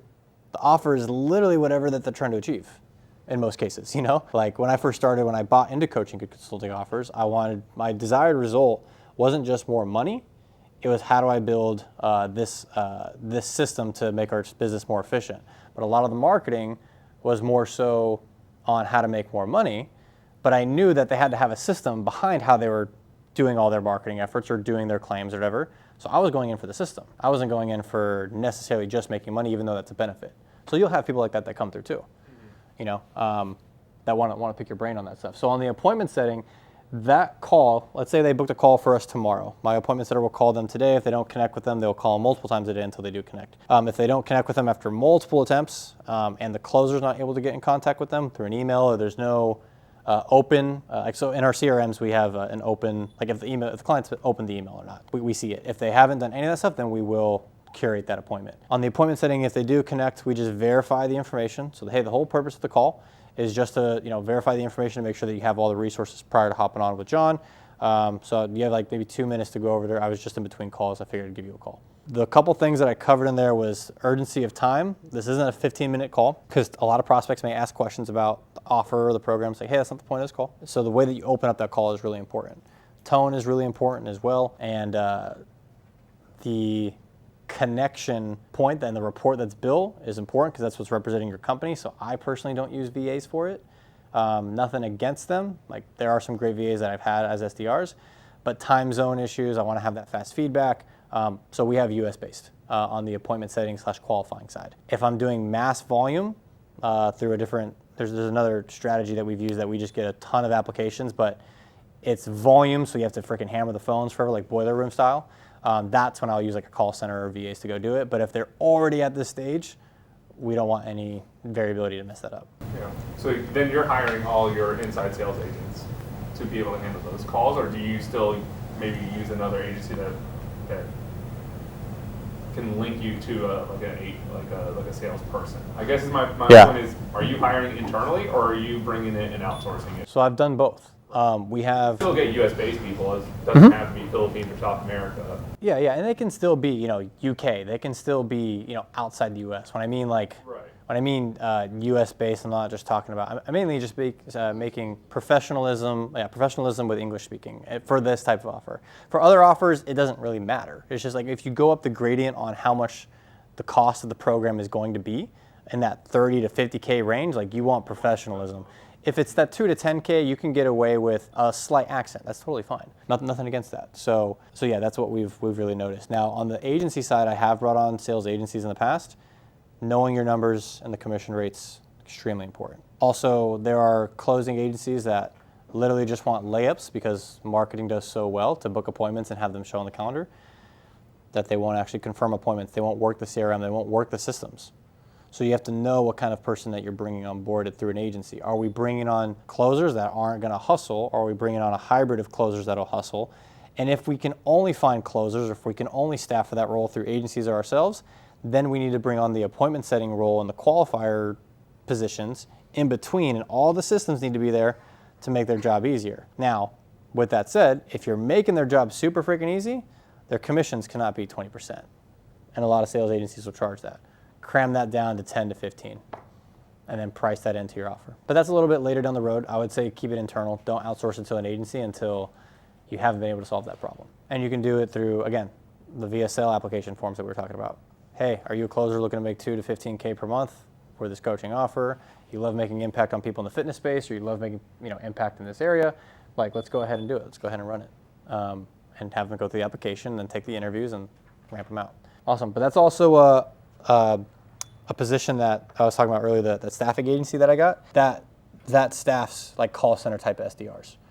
So if you want to chat about that offline, we can. But that was a big proponent for some of the other companies that we have, because I couldn't, even me doing it on my own, I couldn't get the amount of quality that I wanted fast enough for offers that were scaling faster. If you're just starting out, keep it slow. Don't go do mass hiring or anything like that. But that's also why we had to build that solution. It wasn't just so much like I just wanted to do it on a whim. It was actually trying to solve problems that we had. Okay, so call scripts and framing, we kind of talked about it a little bit. If you're brand facing, you're really just wanting to fluff up your ego a little bit. I mean, this is something that I learned from working at GC's office. Hey, Grant Cardone wanted me to reach out. Robert Miller wanted me to reach out, personally give you a call. Robert has some, yeah, they follow up. I mean, keys in the follow-up, follow-up's king. But that's the position that they do, because there's already so much goodwill and trust built around that brand, as well as other brands that are in the making. And if we're building all personal brands here, you can start to do that as well. Because people don't know you and know how to talk to you until they're framed a certain way. And then you upholding that frame.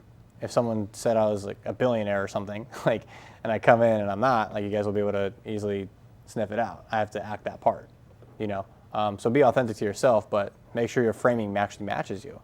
For a while, I didn't understand that concept, and the bar was being set here, and I was up here in regards to being able to communicate the offer, be able to go through that process. And that's also part of the efficiency and the speed between you developing content, because you're learning, you're evolving, and what's out there has to be faster, because sure, I was here, but as I evolve and grow and I learn, well, this is their reference point. It's not up here anymore. So I have to create content at this stage. Boom. At least set the frame again, set the stage for the sales process, but then also as we evolve and as we change over time, the team has to be trained on that too. How to properly introduce who you are with what applies to the offer. Cool. I mean, you guys, I know not a lot of people said sales, so I can briefly cover this. Do you guys want me to keep going on this topic, or do you want me to kind of go for it? Yeah? Okay. Do you use a specific software for the pitch decks, or have you just created your own? Just slides, and just Google Slides or PowerPoint. Don't need to complicate it or anything. Yeah, it's more so the framing and the tone. So I would say the framing has to be right. Confirmation sequences, those are automations. So again, we have collateral, manual process of appointment setting, framing of the call scripts, the messaging that's even on the landing pages, that's slight framing and already assuming certain aspects of it. Automations, then the collateral is the pitch deck. So pre-calls, those are mainly videos. The pitch deck is the actual slide deck. I would typically, I've tested this, and just depends on the scope of your offer. If you have a pitch deck that you've created that you don't, and it has sensitive information on it, and you don't want that to go out, then just create a different pitch deck, omit that information, and have that one be the one that you send out to your prospects. Because if people are funnel hacking and they're just acting the part or whatever, there's that side, but that's also scarcity thinking. I have more so of an abundance mindset, where if they're going to see the information, they're going to see it. They can't compete with at least this offer that we have on the e-com side, because we have warehousing, we have staff. You can't fake a warehouse. But on a coaching offer, a lot of people like to rip things a lot faster. So there might be certain elements of how you pitch your deck, or how you pitch the process, that you omit from sending that out to your prospects and clients to get them over the edge.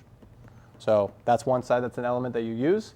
So objections and closing, and then resources and collateral, as well as the new sale process, not sales process, like when a sale actually occurs. So objections, there's 4. It's time, money, product or decision maker. They'll give you a time objection, just say, hey, it's not the right time, or I got some deal that I'm closing and I don't have the money. Okay, cool. But is that really the objection that they're actually facing? There's always stuff beneath the surface. And so a lot of times asking for permission is all you need to do. You don't need to go into logic combative mode.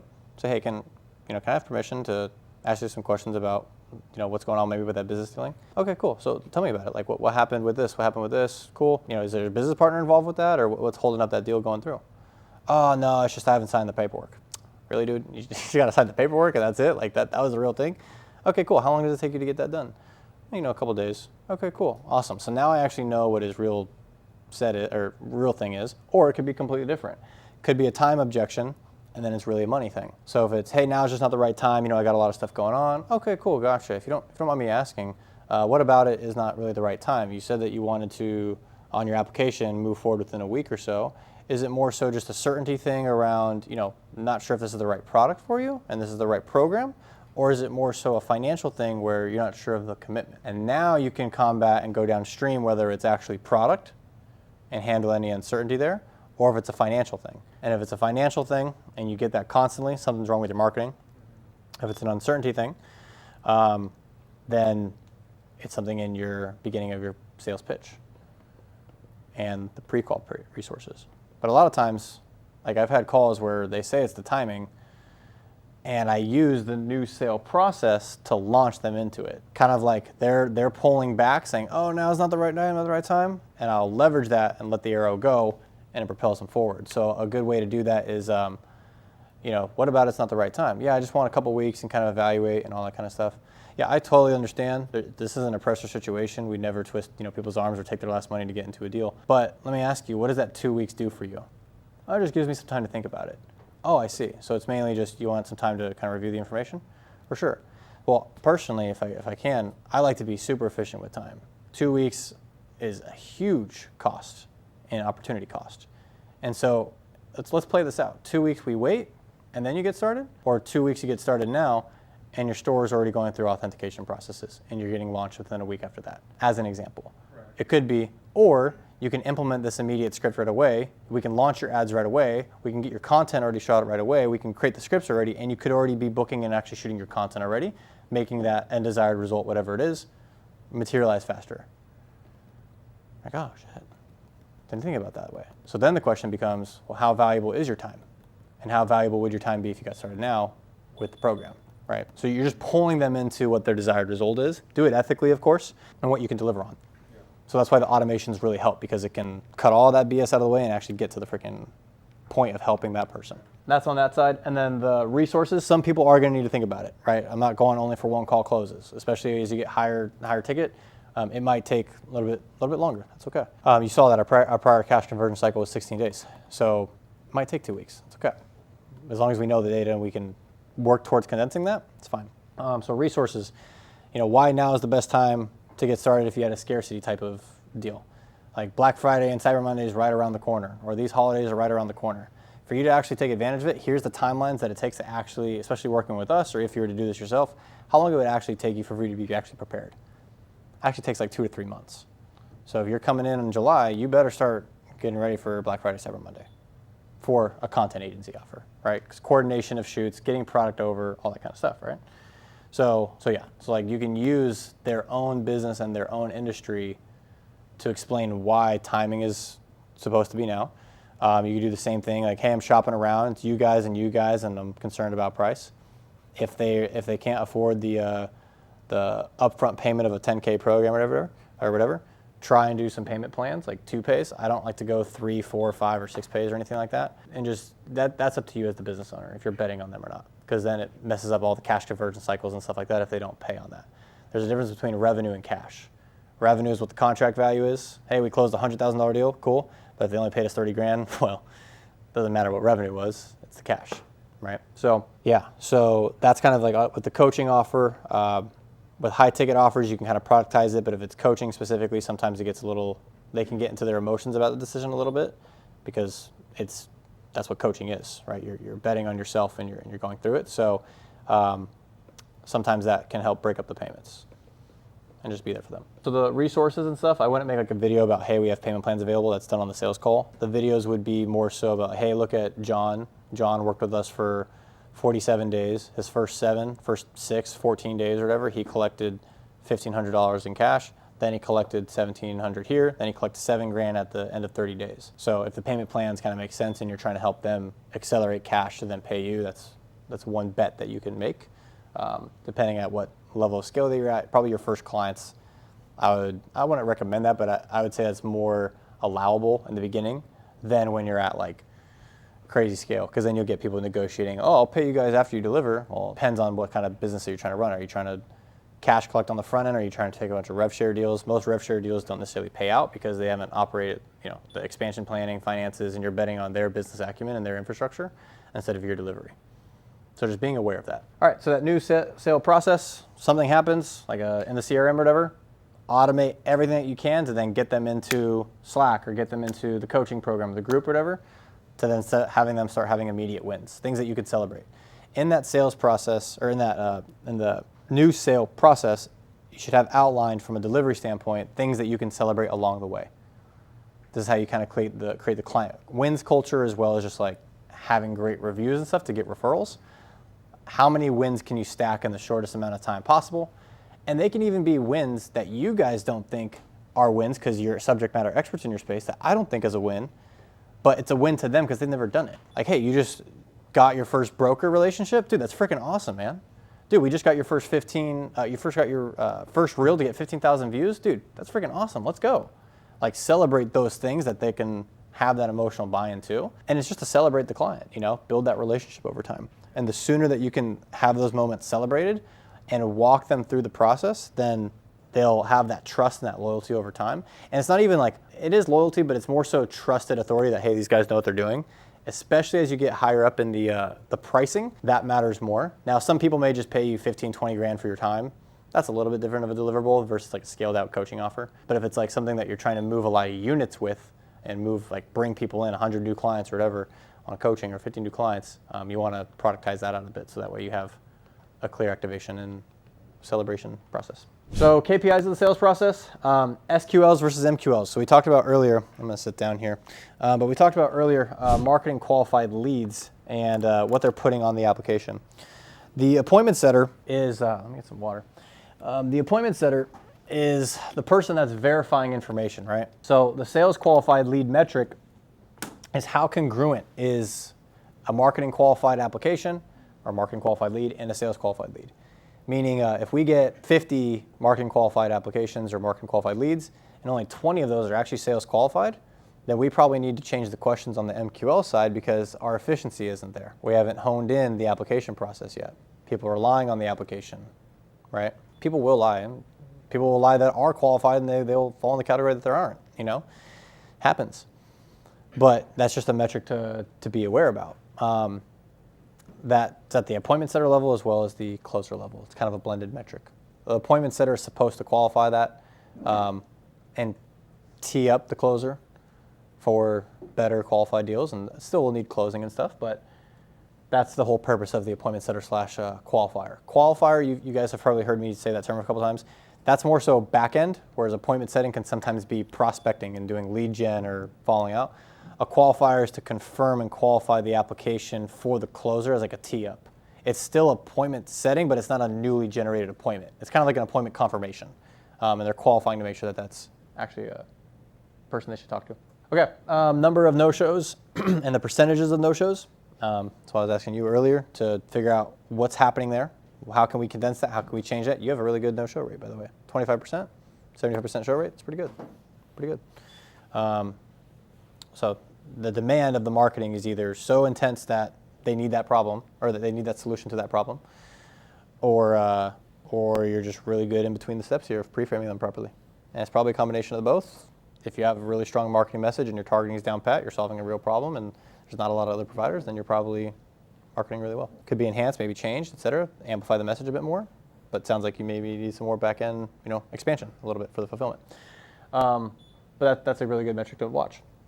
Another one is number of cancels, number of reschedules, number of demos curated. So the appointment setter, the qualifier, will remove people off the calendar if they're not serious. if they put that they're going to get started within 120 days, like, I don't want to talk to you. You know what I mean? I mean, we've gotten into a point where the applications, there are a lot coming in. And so if we do curate them, appointment setter will still call them and try and confirm the information.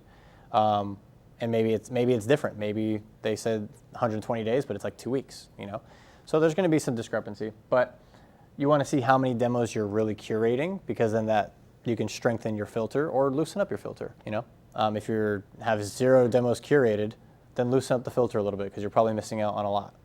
If you're having a bunch of demos curated, tighten it up a little bit. It's a balance. There's no right or wrong answer. It just depends on the level of appointment setting, or sorry, level of calendar spaces that you have and how much you can actually fulfill on. Okay, number of offers made. So from the close that actually show, so we kind of just went over the negatives of a sales process, but then you have the number of shows from that, number of bookings minus this stuff, right? And then you have your bookings. From there, your bookings that have shown, what's the percentage of that, but then how many offers have actually been made on that. It should be a pretty tight correlation, but sometimes you get some weird calls, man. You get some weird calls and they're like, how'd you even get through our entire system? How are we still talking? I've had some very interesting conversations. But if we see the call going that way, I mean, we're going to cut it and just not make an offer, right? Or we actually had, funny story, we actually had it was like a troll essentially come through, put everything perfect on the application, and then just was pounding our sales rep with his rap records from SoundCloud, sending in all these crazy GIFs, telling crazy stories, sending voice notes. Like it was weird. So we had to really move him off of that. But I don't know how he got through, but it was interesting. Okay, so number of contracts sent and percentage, and then obviously deals won from that. Depending on where you're at and how many bookings you're really getting, I don't like to send out contracts unless I know that they're a serious lead looking to move forward. In fact, for the ad agency, we don't even send out a contract until it's like, hey, you're for sure getting started, right? Because I don't want to click 2 buttons. Like, I don't want to send out a contract to the paperwork. It's just me clicking 2 buttons. But I don't want to do all that and send it out so that way they can review that stuff, and then it elongates the cycle and all that kind of stuff. I want to be transparent about how everything works on the sales call, so that way it's just crossing their I's and dotting their T's and they're signing, rather than like putting hidden things in the clauses that are then going to open up more concerns and break trust and all that. Like I try and, on that sales call, just be as blunt as possible. Cool, so then cash conversion cycle, right? So we talked about from the beginning, application date coming in or opt-in date coming in, all the processes, and the cash conversion cycle. So everything from end to finish, that's how you kind of are able to determine whether you should be spending more on paid ads or not, and how fast you should start to look to hire. I have 2 other slides here, but it looks like they got removed. But that's basically it on the KPI, sales process, etc. The last 2 pieces were mindset and messaging and stuff. So there's not really frameworks that I have that are templatable, because every offer is a little bit different. So I think from an intensive perspective, if we're good on time, we can kind of go through and we can, I can either chat offline or we can dive a little bit deeper into your messaging specifically and what's tailored towards you, and then go over some of those mindset stuff as well.